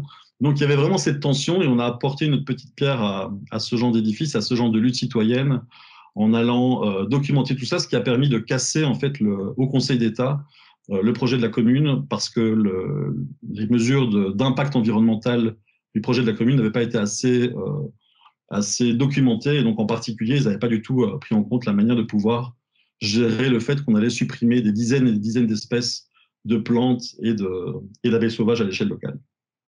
Donc un petit précédent là-bas, qui en fait fait écho à toute une série de recherches qu'on mène aussi actuellement à Montréal, à Québec, où là encore une fois on montre aussi le potentiel de ces community gardens pour la biodiversité. Donc, c'est cette façon de pouvoir se réapproprier des espaces verts informels est associée en fait à toute une série de fonctions qu'on essaie de documenter de plus en plus pour pouvoir les mettre face à face avec d'autres espaces verts très uniformes, très gérés, très manicurés, comme on dirait en anglais aussi, et qui coûtent cher en fait à la société, à la collectivité, puisque ce sont des ouvriers communaux qui se chargent de l'entretien, etc. Et donc on paye nous-mêmes en fait pour l'entretien d'espaces verts qui sont parfois très monofonctionnels ou parfois auxquels on n'a même pas accès nous-mêmes. Et là, je parle en l'occurrence de certains espaces verts à Bruxelles, comme le parc de Laken, etc., qui sont pas accessibles non plus au grand public actuellement. Bruxelles, on a trouvé 210 espèces actuellement, donc plus de la moitié des espèces d'abeilles sauvages de Belgique. On les retrouve actuellement à Bruxelles, et on s'est intéressé en particulier plus récemment pardon, au statut des friches. Et à Bruxelles, il y a une friche qui fait beaucoup parler d'elle depuis quelques années déjà. C'est la friche Josaphat qui se trouve entre Schaerbeek et Evere et qui se trouve à côté du parc du même nom, qui est une friche qui fait 23 hectares et qui est largement menacée d'une bétonisation quasi complète. Il y a un petit collectif de citoyens qui s'est mobilisé là et qui a commencé à rassembler un petit peu des données, si vous voulez, sur la biodiversité. Ils nous ont appelés et donc on a bossé pendant plusieurs années ensemble pour finir par mettre en évidence une bonne partie de cette biodiversité urbaine qui a finalement commencé à stimuler toute une série de projets alternatifs aux projets de la SAU à Bruxelles, qui s'occupe donc de convertir, de développer cette espèce de paysage qui est considéré comme vide ou vacant ou à développer. Vous voyez, c'est une friche, il y a plein d'espèces d'oiseaux, plein d'espèces de batraciens. Nous-mêmes, on vient de terminer l'étude là qui vient d'être soumise pour publication et on a trouvé 127 espèces d'abeilles sauvages à Bruxelles, dans cette friche-là, avec une belle complémentarité de sciences citoyennes et d'études de terrain standardisées, un peu psychorigides, universitaires, si vous voulez. On a un peu couplé tout ça. Et en fait, on remarque que c'est la meilleure vitrine de la diversité des abeilles sauvages à Bruxelles. Et c'est un des sites les plus riches pour les espèces d'abeilles sauvages à l'échelle de la Belgique. Donc, on documente tout ça et ça commence à prendre tout doucement. On a plusieurs groupes maintenant d'organismes qui ont été décrits comme ça pour la friche et on espère pouvoir faire de cette friche, je ne vais pas dire un Zwin bruxellois, mais une espèce d'endroit qui soit mieux géré et qui permette un accès à un espace vert de qualité et diversifié, assez unique en fait à l'échelle de la région. Et Dieu sait si c'est important actuellement en période de confinement aussi. Il y a toute une série d'études qui sortent et qui montrent à quel point la connexion des personnes qui vivent en ville avec un espace vert de qualité est hyper important d'un point de vue de la santé mentale et de la santé physique. Ça, c'était pour les milieux urbains et je vais vite en terminer avec les milieux agricoles où là aussi, on travaille depuis un moment. Je n'ai pas tellement parlé ici de nos recherches sur les agricultures alternatives au sens du maraîchage biologique diversifié sur petite surface, mais on pourrait éventuellement en discuter par la suite. Je vais plutôt vous parler un petit peu de ce mythe, un petit peu pour faire le lien avec les abeilles, évidemment, de se dire qu'il faut absolument passer au tout bio. Et c'est ce passage au tout bio qui va nous sauver. En fait, on n'a pas tellement de résultats qui vont dans ce sens-là. Et si vous regardez certaines méta-analyses qui sont faites, même ici par le FIBOL il y a déjà quelques années, ne montraient pas vraiment pour les abeilles d'effets positifs d'une transition, si vous voulez, vers le bio par substitution d'intrants. Visiblement, ça ne suffit pas et on sait pourquoi ça ne suffit pas parce que globalement, il y a toute une série de cultures qui restent à dimension extrêmement industrielle, qui restent aussi à composition extrêmement homogène, qui restent sur ce système de la révolution verte et qui ont juste opéré une substitution d'intrants. Et cette substitution d'intrants, elle ne suffit pas du tout pour avoir des retombées positives en termes de biodiversité. Et ça, on commence à le savoir de plus en plus. On a travaillé, nous, pas mal sur les vergers. Alors, vous savez très bien que les vergers, c'est des grandes monocultures pérennes. Hein. Et ces grandes monocultures pérennes, elles le sont aussi si vous avez un verger en bio. C'est juste qu'on a changé un peu les différents produits qui peuvent être utilisés. Mais il n'y a pas beaucoup de culture de la biodiversité là-dedans. Et donc nos résultats montrent pour un peu partout en Europe que en fait on n'a pas de plus-value pour la biodiversité qui sont associés à des vergers en bio par rapport à des vergers qui sont conduits en ce qu'on appelle le IPM, donc le Integrated Pest Management. Donc il n'y a pas vraiment d'effet de l'un sur l'autre et on a écumé près d'une soixantaine de vergers qui sont en couple à chaque fois comme ça un peu partout en Europe. Donc voilà, ça vous montre qu'il y a vraiment de la place pour aller un petit peu plus loin que simplement ce bio par substitution d'intrants, et qu'il faut réintégrer ces considérations autour de la diversité cultivée notamment aussi, pour quitter ces paysages qui sont trop uniformes que pour être sains. Et donc il faut absolument réintégrer ces questions de diversité. On a des modèles pour tout ça, et donc il y a ce fameux modèle qui est très connu, le modèle de Hill, qui nous dit, voilà, si vous voulez passer vers des systèmes plus durables, on travaille d'abord un petit peu sur l'efficience, puis on a une substitution au niveau des intrants, et puis il y a vraiment un redesign à l'échelle de la parcelle agricole. On reconsidère la manière dont on agence les choses dans l'espace et dans le temps en réintégrant de la biodiversité. Donc cette théorie du ESR, Efficiency Substitution Redesign, elle est aussi au cœur de la transition agroécologique. Où voilà, les niveaux 1, 2 et 3 que vous voyez ici sur ce graphique sont vraiment les niveaux qui sont dédiés à l'efficience. On va vraiment travailler sur l'efficience de l'utilisation des intrants, puis on substitue ces intrants pour travailler avec des intrants qui sont plutôt tolérés dans le contexte du cahier des charges de l'agriculture biologique. Et ensuite, on repense vraiment l'agroécosystème. Et après, on s'intéresse au food system en général en refaisant des connexions avec la population locale, et en essayant d'intégrer tout ça, si vous voulez, dans une espèce de discours pour généraliser cette transition agroécologique. Donc, on voit bien qu'il y a encore de la marge, et en particulier pour des cultures comme les pommiers, etc., qui sont encore très, très branchés sur des systèmes à peine au level 1 ou au level 2. Il y a encore une grande marge au niveau du progrès par rapport à tout ça. Donc ça, j'en ai parlé ici. On a quelques exemples dans le monde. Voilà. On a notamment été échantillonné aussi chez Stéphane Sobkowiak, qui a développé des vergers diversifiés. Et je pense que c'est aussi un exemple parmi d'autres qui montre qu'il y a moyen de pouvoir toucher à un public assez large, à des mangeurs qui sont intéressés par autre chose que toujours les mêmes pommes ou les mêmes fruits, et qui sont intéressés par la diversité plutôt que simplement par le poids d'un même fruit, quoi. Et là, évidemment, vous avez un cas formidable. Je vous invite à aller vous connecter à sa page Facebook ou sa page YouTube, où il présente un petit peu sa manière de pouvoir redesigner justement son système qui était basé sur quelque chose de très conventionnel et qu'il a fait évoluer vers quelque chose de très diversifié, de très intégré au niveau écologique, avec des essais, des erreurs. Il parle lui-même aussi de toute une série d'échecs ou de choses qu'il aurait faites autrement s'il avait eu un deuxième essai, ou maintenant, a posteriori, il procéderait autrement. Et c'est que si on fait tout ça qu'on va vraiment pouvoir, à mon avis, développer le potentiel complet de ces formes d'agriculture biologique diversifiée, ou de ces formes d'agroécologie, qui nous permettra de pouvoir largement dépasser la manière très simpliste dont les choses ont été mises en place autour de l'agriculture plutôt conventionnelle, quoi. Voilà, en résumé, donc, je vous ai parlé de cette différence abeilles domestiques, abeilles sauvages, qui est au cœur de nos recherches, de l'importance du rôle des façons dont on utilise le sol et de leur impact sur la biodiversité, sur cette perte de biodiversité. Perte de biodiversité, c'est pas forcément perte de biomasse, là il y a vraiment quelque chose à préciser entre les deux.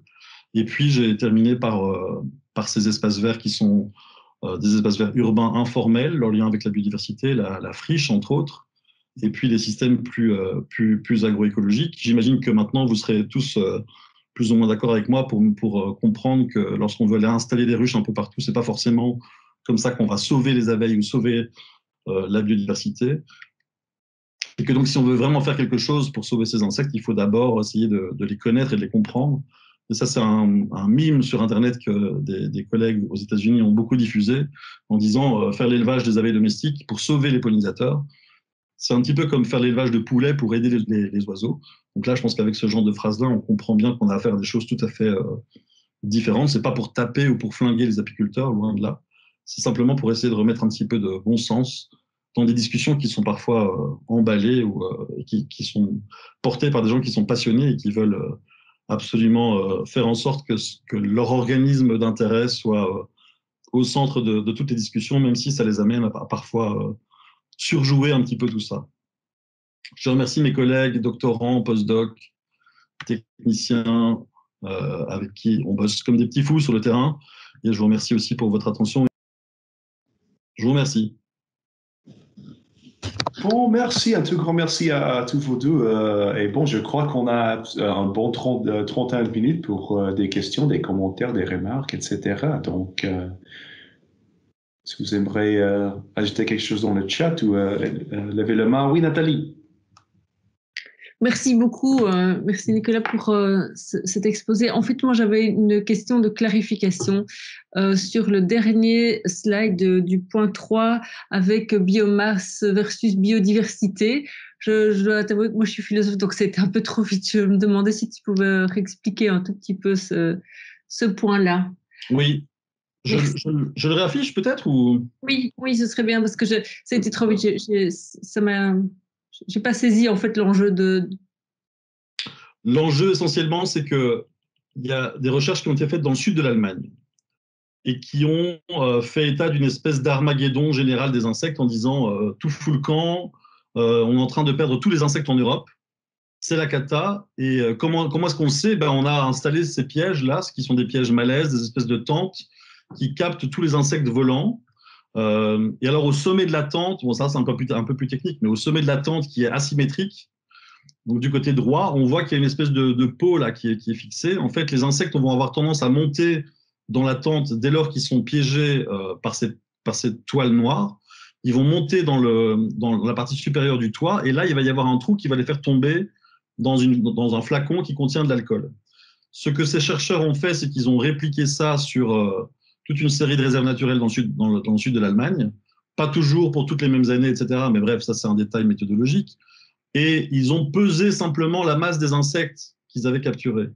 Et ils ont remarqué que sur certains sites, en espace de 27 ans, ils avaient perdu presque 75% de la biomasse. Et donc ils ont dit, super grosse alerte, c'est la cata, on a perdu 3/4 des insectes en Europe. C'est ça qui a fini dans la presse, quoi. Et quand on dit on a perdu 3/4 des insectes en Europe, déjà, ce n'est pas une traduction honnête, je pense, des résultats qui sont montrés là. Et nous, ce qu'on a voulu savoir, c'est effectivement si on a des variations de biomasse des insectes qu'on capture dans des pièges passifs comme ceux-là, qu'est-ce que ça veut dire du point de vue de la biodiversité? Et pour nous, la biodiversité, ce n'est pas juste peser des insectes comme si on allait préparer de la soupe, quoi. Okay. Pour nous, on veut savoir quelles espèces sont dedans, quels sont les traits écologiques qui sont portés par chaque espèce qu'on aura identifiée, à quel point est-ce qu'elles sont proches entre elles d'un point de vue évolutif, etc. C'est ça, des mesures de biodiversité. Donc, on peut se positionner sur l'évolution de la biodiversité lorsqu'on touche à ce genre de précision en termes d'analyse et pas juste aller peser des fioles, quoi. Okay, si on pèse des fioles et qu'on voit qu'il y a une diminution de 3/4, il y a bien sûr peut-être, il se passe quelque chose. Okay, moi, je ne suis pas en train de dire qu'il ne se passe rien. Il se passe quelque chose, et ça peut être le paysage autour, qui a été plus ou moins contrôlé dans l'étude, mais soit. Ça peut être aussi les pratiques de gestion de la réserve naturelle elle-même. Ça peut être une quantité de choses. Et puis, vous pouvez très bien avoir perdu essentiellement certaines espèces qui sont communes et qui sont très lourdes, qui ne sont plus là par la suite. Ça va changer complètement vos mesures, en fait. Donc, ne pas aller chercher quelles espèces on retrouve dans ces pots et juste les peser de façon aveugle, pour moi, c'est un niveau de naïveté assez hallucinant. Ce qui fait que, d'ailleurs, ces recherches ont été largement aussi critiquées par la communauté scientifique et ont poussé Kaspar Hallmann et d'autres à aller identifier les bestioles qu'ils retrouvaient là-dedans, quoi, dans leur piège. Oui. Et alors, juste 2 slides après, oui. Il y avait le fameux schéma. Je suis là. Voilà. Oui. Alors là, qu'est-ce qu'on a ici? On a nos mesures. Donc on a 3 types d'environnements différents. On a les milieux semi-naturels en vert, les milieux agricoles en orange et les milieux urbains en gris. Ok. Et pour chaque site qu'on avait, donc on a le même nombre de sites qui ont été étudiés avec les mêmes protocoles à la même période de l'année. On a tout contrôlé, quoi. On a vraiment fait des psychopathes à ce niveau-là. On a tout contrôlé autant qu'on pouvait. Et l'idée, c'était de se dire, voilà, on va récupérer ce qu'on a dans nos pièges Et pour chaque site semi-naturel, pour chaque site agricole et chaque site urbain, on va non seulement peser ce qu'on a dans nos pièges, mais on va aller après dépouiller tout ça et on va aller voir qu'est-ce qu'on a comme espèce et du coup quelle diversité taxonomique on va avoir, quelle diversité fonctionnelle, c'est-à-dire la diversité des formes de vie on va avoir et la diversité phylogénétique à 3 niveaux. Et ce qu'on a remarqué, c'est que la seule vraie corrélation qu'on a, c'est une corrélation entre la biomasse et l'abondance des insectes. Mais l'abondance des insectes, ça ne veut rien dire. Vous pouvez avoir plein d'espèces hyper communes, très abondantes. Ce n'est pas pour ça que vous allez avoir beaucoup de biodiversité sur place. Si je vous mets que des abeilles domestiques dans votre coupelle, ben, vous aurez une seule espèce, vous aurez plein de bestioles, mais vous aurez une seule espèce. Et donc, ce n'est pas du tout synonyme de biodiversité. Et lorsqu'on fait ces comparaisons comme ça entre la biomasse qu'on retrouve dans nos pièges et la diversité qu'on retrouve dedans, eh bien, on remarque que l'effet de l'habitat, il est très, très variable. Donc, on peut avoir des corrélations qui sont bonnes dans certains types d'habitats, mais pas du tout bonnes dans d'autres. Bref, on ne peut pas utiliser ça comme une espèce de mesure fiable de la biodiversité. C'est ça le message, c'est qu'on ne peut pas utiliser la biomasse des insectes capturés, la biomasse totale des lots d'insectes capturés, comme un indice ou comme un proxy pour évaluer la biodiversité à l'échelle locale, pour le cas des abeilles sauvages en tout cas. Merci. Merci. Ce qui m'intriguait, c'était la courbe verte là, qui plongeait puis qui repartait très brutalement, donc dans l'abondance. Oui, tout à fait. Donc ça, c'est des cas où on a des phénomènes où on a parfois localement des diminutions fortes d'abondance, mais où on maintient un certain niveau de richesse spécifique, par exemple. Ok.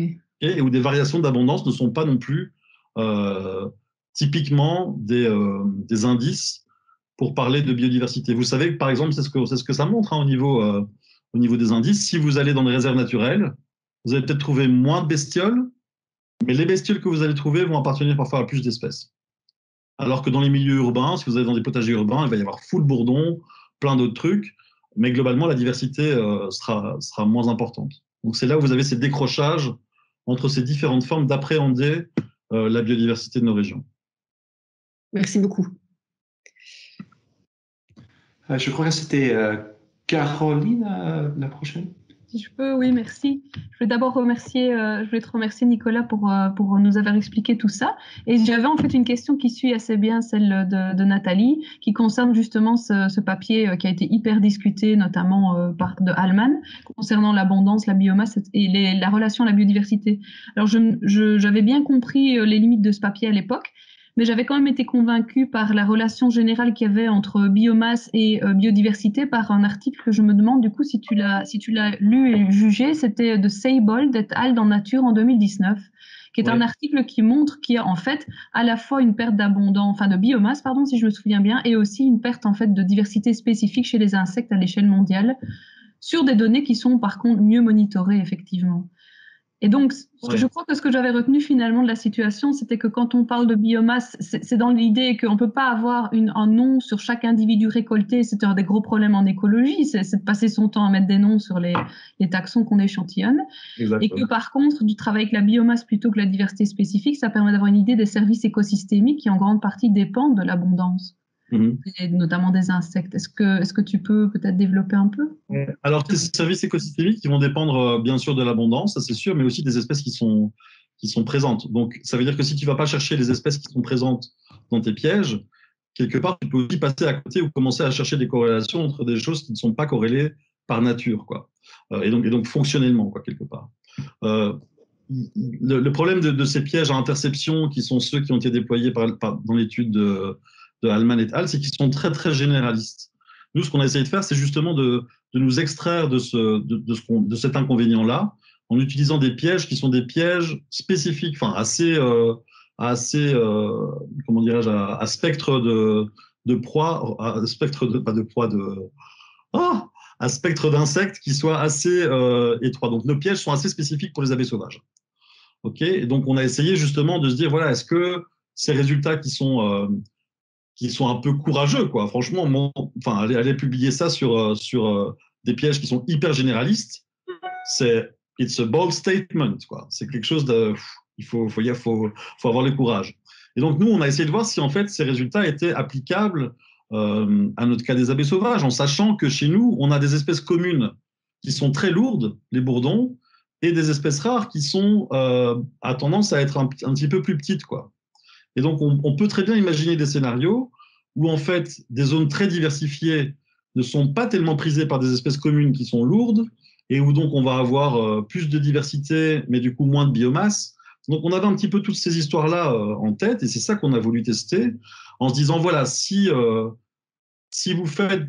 En fait, ce qui nous intéresse, c'est de savoir dans quelle mesure est-ce que le fait de déployer des pièges qui visent assez bien les groupes d'insectes qui vous intéressent, est-ce qu'on a ces relations entre biomasse et biodiversité ou pas? Et en tout cas, nous, chez les abeilles sauvages, ça ne semble ne pas être le cas. C'est le cas en partie chez certains groupes de coléoptères, par exemple, et on a décrit ça dans l'article aussi qu'on a publié. Donc, on a notamment aussi cité cet article de Seibold.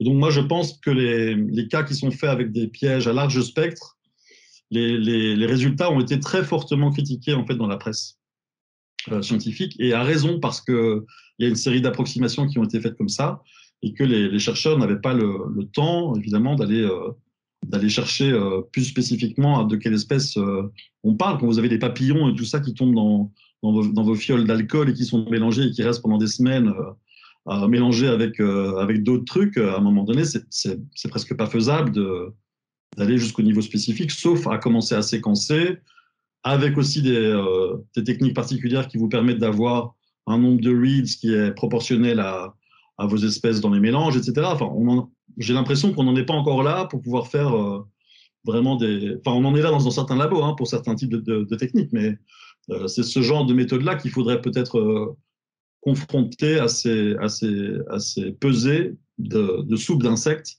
à l'avenir si on voulait en savoir un peu plus.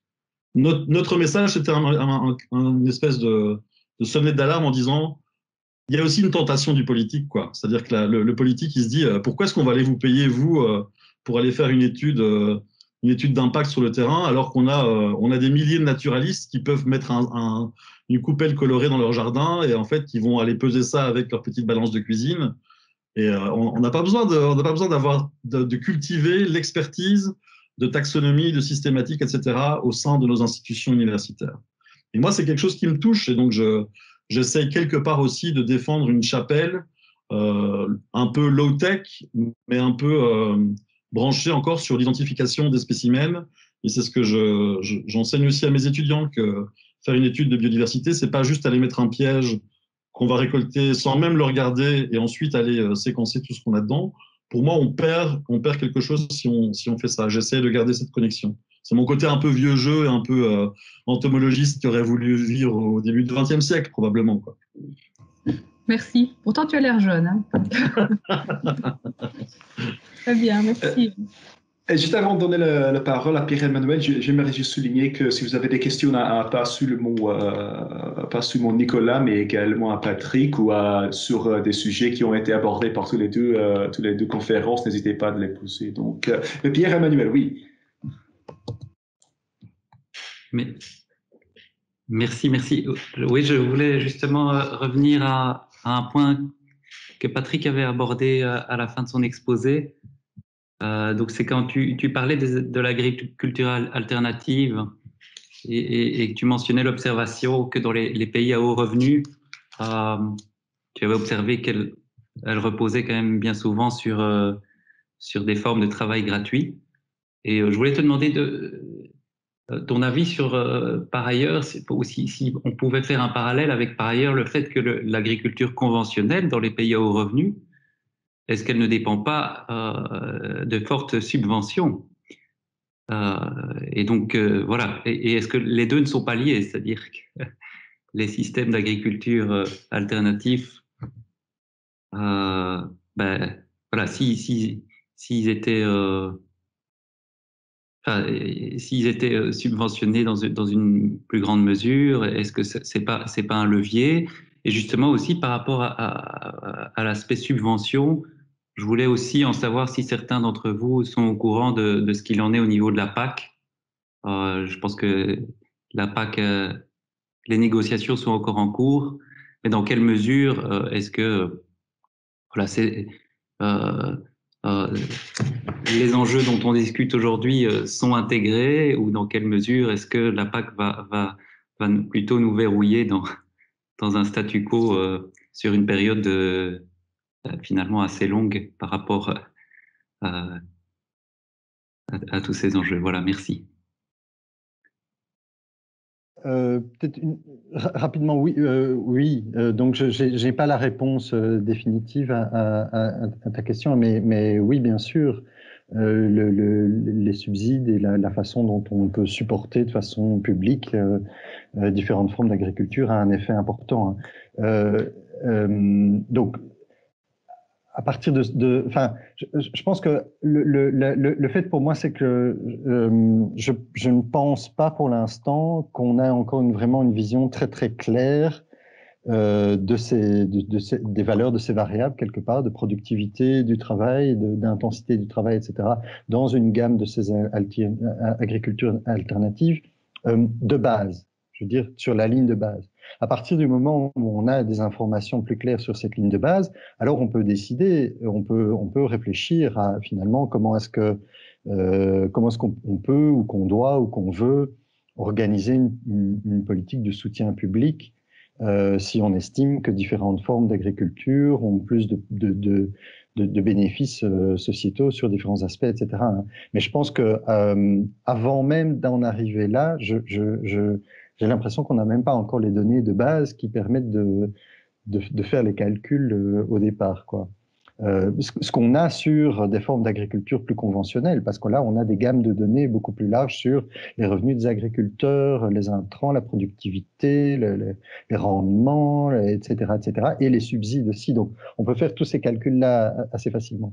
Mais voilà, donc je pense que la réponse à la question, c'est bien sûr oui, mais voilà, j'ai pas la réponse. Enfin, donc voilà, ce qu'on aimerait bien faire, c'est effectivement, et je vois que Caroline m'a envoyé un email pendant la discussion sur une ferme qui a apparemment un certain nombre de données ou d'études en ligne. Hein. Je pense que ce qu'on aimerait bien faire, c'est essayer de rassembler ce qui existe au niveau de toute une série de fermes qui ont des modes de production, des circuits et des pratiques alternatives, et essayer de rassembler les données plutôt pour le coup, voilà, plutôt un peu économique en termes d'input, d'output, et de voir un peu ce que ça donne. Mais pour l'instant, je n'ai pas encore trouvé d'études qu'il a vraiment fait. Voilà. Je ne sais pas s'il y avait une deuxième partie dans ta question, peut-être. Mais ah oui, la PAC. La PAC, personnellement, j'ai pas d'infos autres que ce que je suis dans la presse. Donc, je pense que le projet a été fortement critiqué, à juste titre, à mon sens, parce qu'il est vaguement réformiste, mais il ne remet pas grand-chose en question. Mais où est-ce qu'on en est après, dans les coulisses, quoi, je ne sais pas. Peut-être que quelqu'un d'autre le sait. Oui, je me permets peut-être d'intervenir.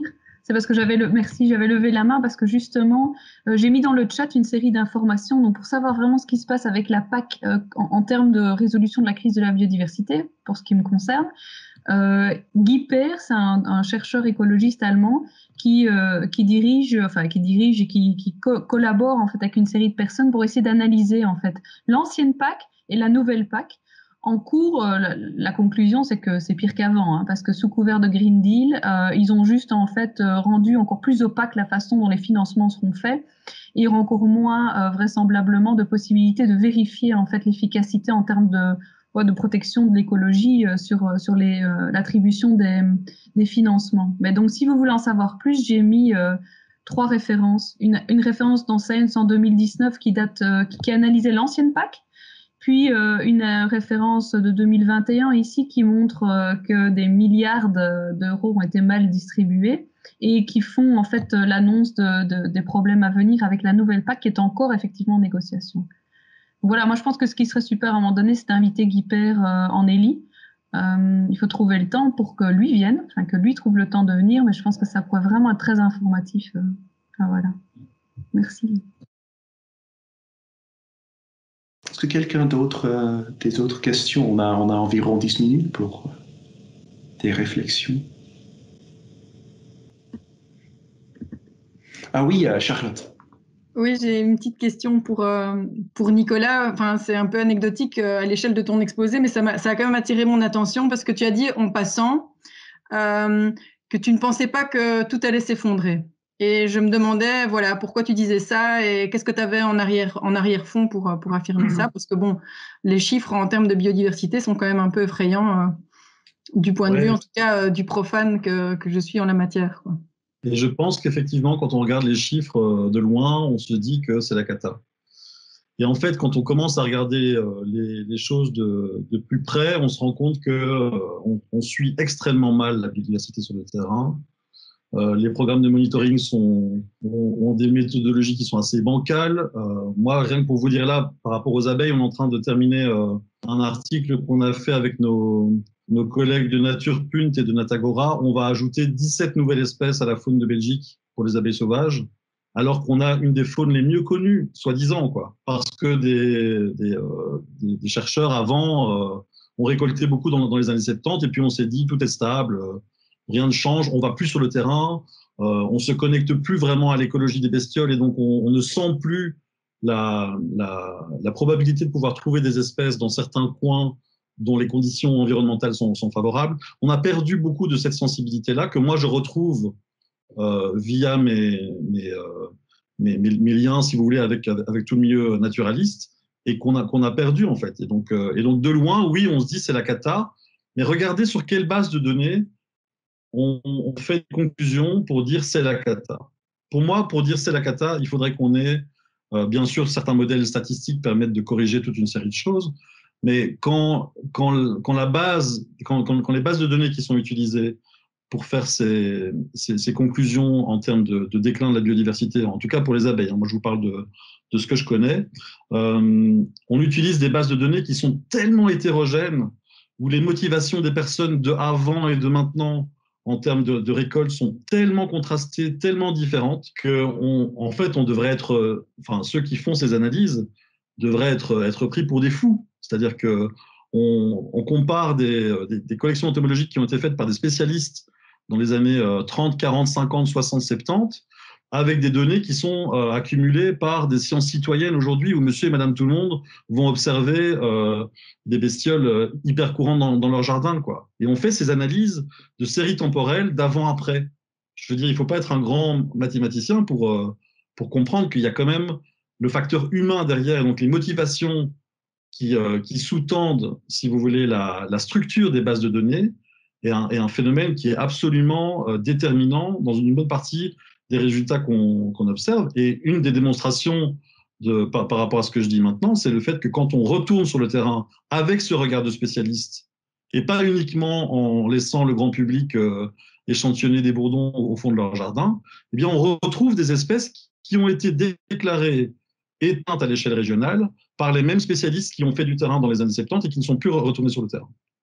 On a fait, si vous voulez, je pourrais vous envoyer un document, parce qu'il y avait eu une étude dans Science qui avait encore aussi fait état d'énormes vagues de déclin chez les bourdons en Amérique du Nord et en Europe.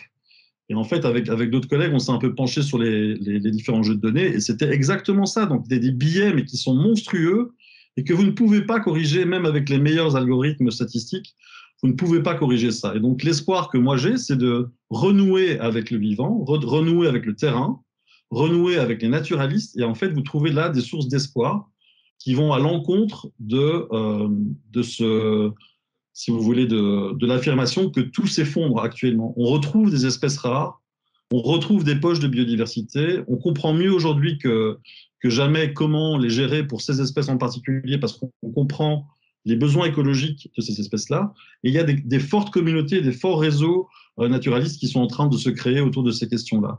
Et donc moi, personnellement, j'y trouve des sources d'espoir, et c'est ce qui fait que je ne suis pas, même si je connais bien Pablo, qui est un copain et Gauthier aussi, qui sont des copains de 20 ans, j'ai pas une tendance à souscrire aveuglément à ces thèses de l'effondrement, et je suis pas non plus une espèce de joyeux optimiste aveugle, hein. Je suis conscient de tous les problèmes qui se passent aussi, comme tout le monde, mais je me refuse de résumer ça à un effondrement bien uniforme et bien généralisé.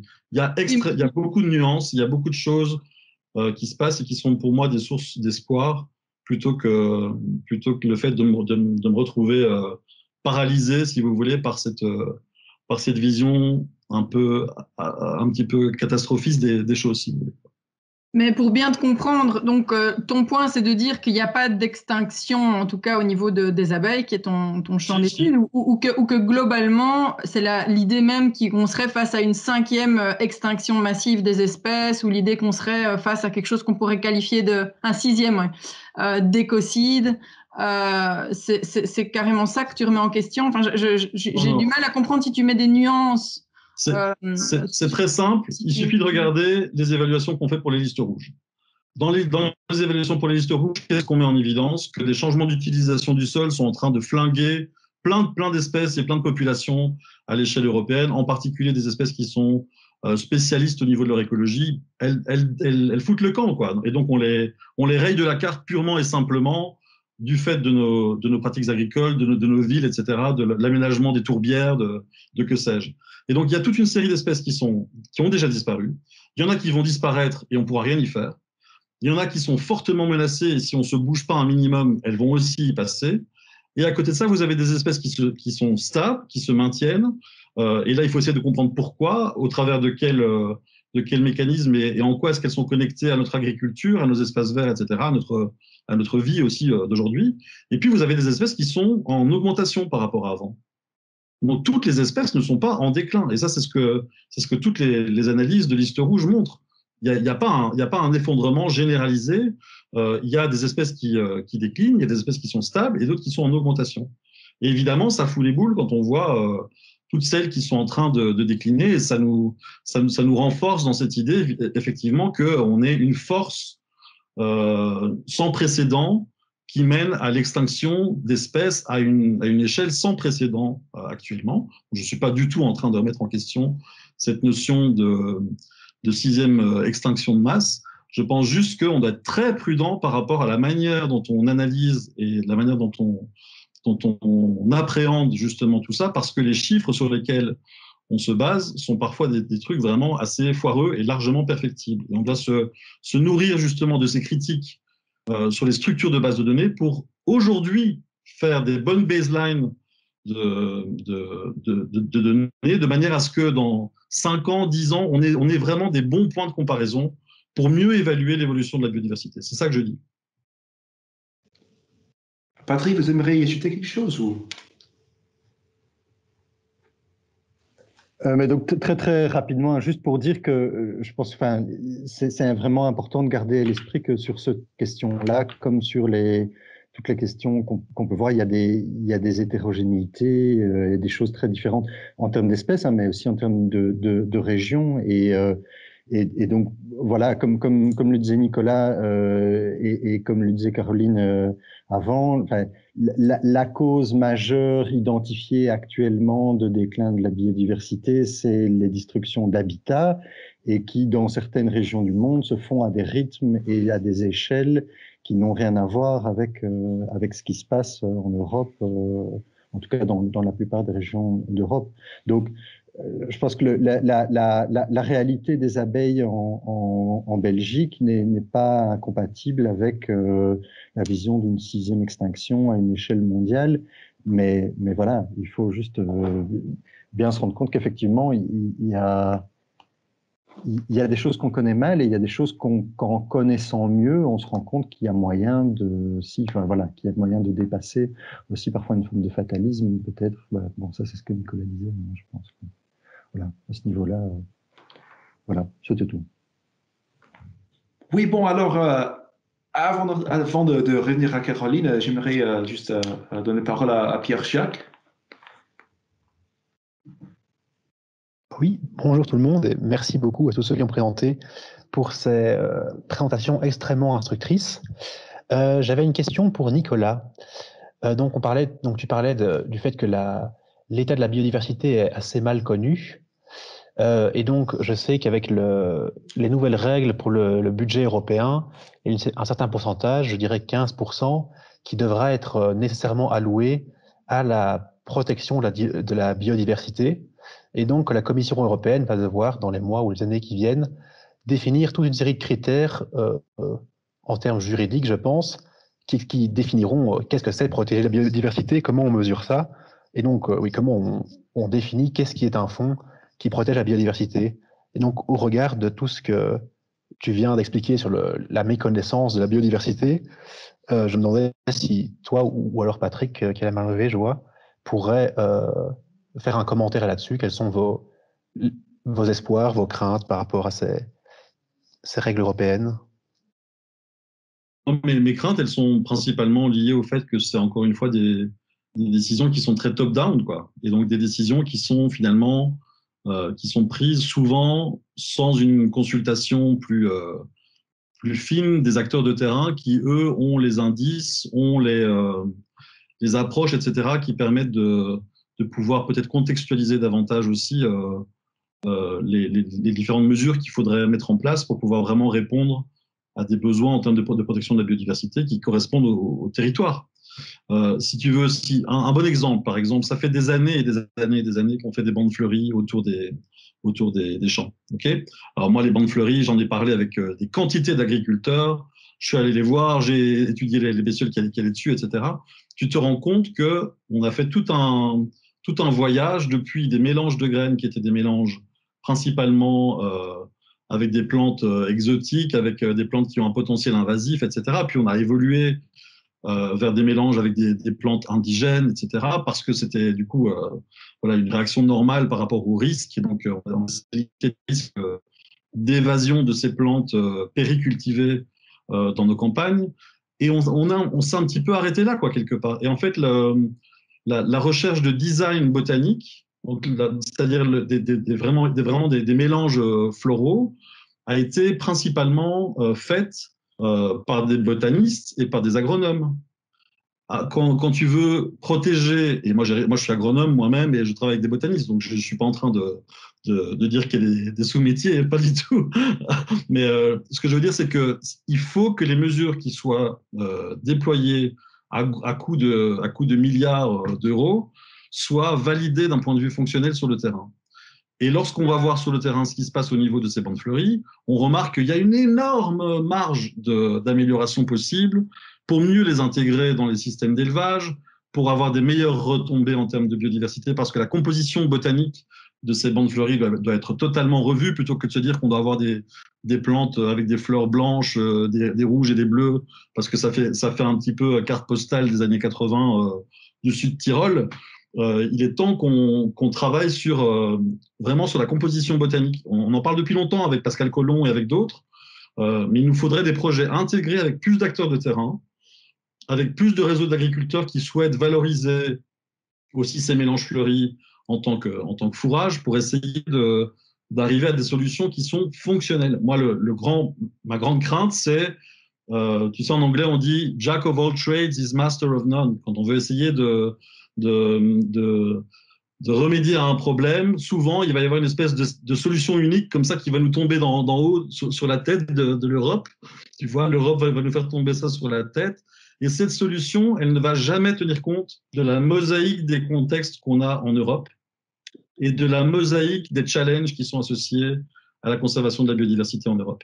Et donc, ma crainte, c'est justement une solution un peu unique, un peu généraliste, qui en fait, sur le terrain, ne sera pas du tout fonctionnelle et qui va en fait gaspiller l'argent public. Peut-être qu'avec 1/10 de ce qui sera prévu, on pourrait vraiment faire changer les choses sur des grands territoires, mais on va aller dépenser des sommes folles qui seront probablement non fonctionnelles ou très très peu fonctionnelles. Vous voyez que je peux être un petit peu défaitiste de temps en temps. Si je peux juste rajouter un tout petit mot là-dessus, juste pour dire que je pense que bon, c'est une des choses qui est critiquée en partie par Guy Peer et d'autres aussi, mais qui, moi, me semble être un facteur aussi d'optimisme. C'est justement le fait que dans cette réforme proposée de la PAC, il y a un objectif quand même de subsidiarité un peu plus important, de laisser une marge de manœuvre plus importante aux États membres pour définir leur politique, ce qui est bien sûr un risque très classique de retomber dans le clientélisme local et de faire en sorte que la plupart des pays qui ont envie d'être pas très progressistes puissent tirer en arrière. Mais voilà, a priori, c'est un espace d'opportunité qui s'ouvre aussi pour de la mobilisation citoyenne, pour des réseaux d'action qui ont peut-être parfois une accroche un tout petit peu meilleure au niveau national qu'au niveau européen, pour en tout cas, voilà, pour dans les pays dans lesquels il y a une volonté un peu plus progressiste, il y a peut-être une porte qui est un peu ouverte à ce côté-là. Voilà, il faut la saisir, il faut la transformer en quelque chose, et sinon le risque, bien sûr, c'est l'inverse. Mais voilà, c'était juste pour rajouter cette petite note-là. Oui. Alors, on est bien au bout du temps, mais oui, le dernier mot à Caroline. Merci, mais j'avais des questions pour Patrick, mais comme j'ai l'occasion, vu qu'on est dans le même institut, de discuter, je vais envoyer un email. Je voulais juste dire, Nicolas, à mon avis, tu serais encore plus défaitiste si tu ne travaillais pas sur les abeilles sauvages, mais plutôt sur les papillons de jour, ou sur les oiseaux, ou sur les mammifères. Et c'est ça, évidemment. Je suis tout à fait d'accord avec toi quand on a des biais en termes de méconnaissance de la biodiversité dans la majorité des taxons, puisqu'on n'a sans doute pas décrit 10% des espèces sur Terre actuellement vivantes. Mais dans les groupes qu'on connaît et pour lesquels on n'a pas de biais comme ça d'identification, on a quand même une 6e extinction majeure. Mais c'est vrai que pour les abeilles que tu connais toi, je pense que tu as tout à fait raison. On en sait trop peu en fait. Et donc le biais taxonomique est gigantesque en écologie. Alors, voilà, oui. Pays qui sont, voilà, où on a quand même une tradition naturaliste et tout. Je veux dire, moi quand je vais faire du terrain au Congo ou dans d'autres endroits un peu plus reculés, voilà, on est vraiment nulle part, quoi. Bah, pour les papillons de jour, pour l'Afrique, on les connaît quand même bien. Ouais, c'est ça que je dis, voilà, oiseaux, mammifères, papillons de jour, on connaît, ça s'annonce catastrophique. Par exemple, le papier de Barron dans PNAS montrait vraiment une réduction d'abondance. Donc ici, c'était de biomasse, pardon, de nouveau, donc pas d'espèces, mais quand même de 85% pour cet taxon, quoi, en 35 ans. Donc, je veux dire, ça annonce... Parce que les critères IUCN, c'est quand même des critères basés sur l'abondance des populations. Une espèce à un niveau critique, endangered ou least concern, en fonction du nombre de représentants restants. Donc, ça annonce l'extinction à venir, hein, la perte de biomasse quand même. Mais voilà. Donc, moi, je ne suis pas très optimiste, mais je comprends qu'on ait des biais différents. Et pour le reste, je vous remercie. Je pense que Charles et moi, on vous remercie énormément du temps que vous avez pris, de la qualité, de la façon dont vous avez transmis l'information. Et j'aurai mes questions par email alors pour le reste. Oui, parfait. Merci à tout le monde et à la prochaine Gris. Merci, bonne fin d'après-midi à tout le monde. Merci beaucoup. Oui. Merci beaucoup. À bientôt. Bon après-midi. Si, bravo. Merci à tous.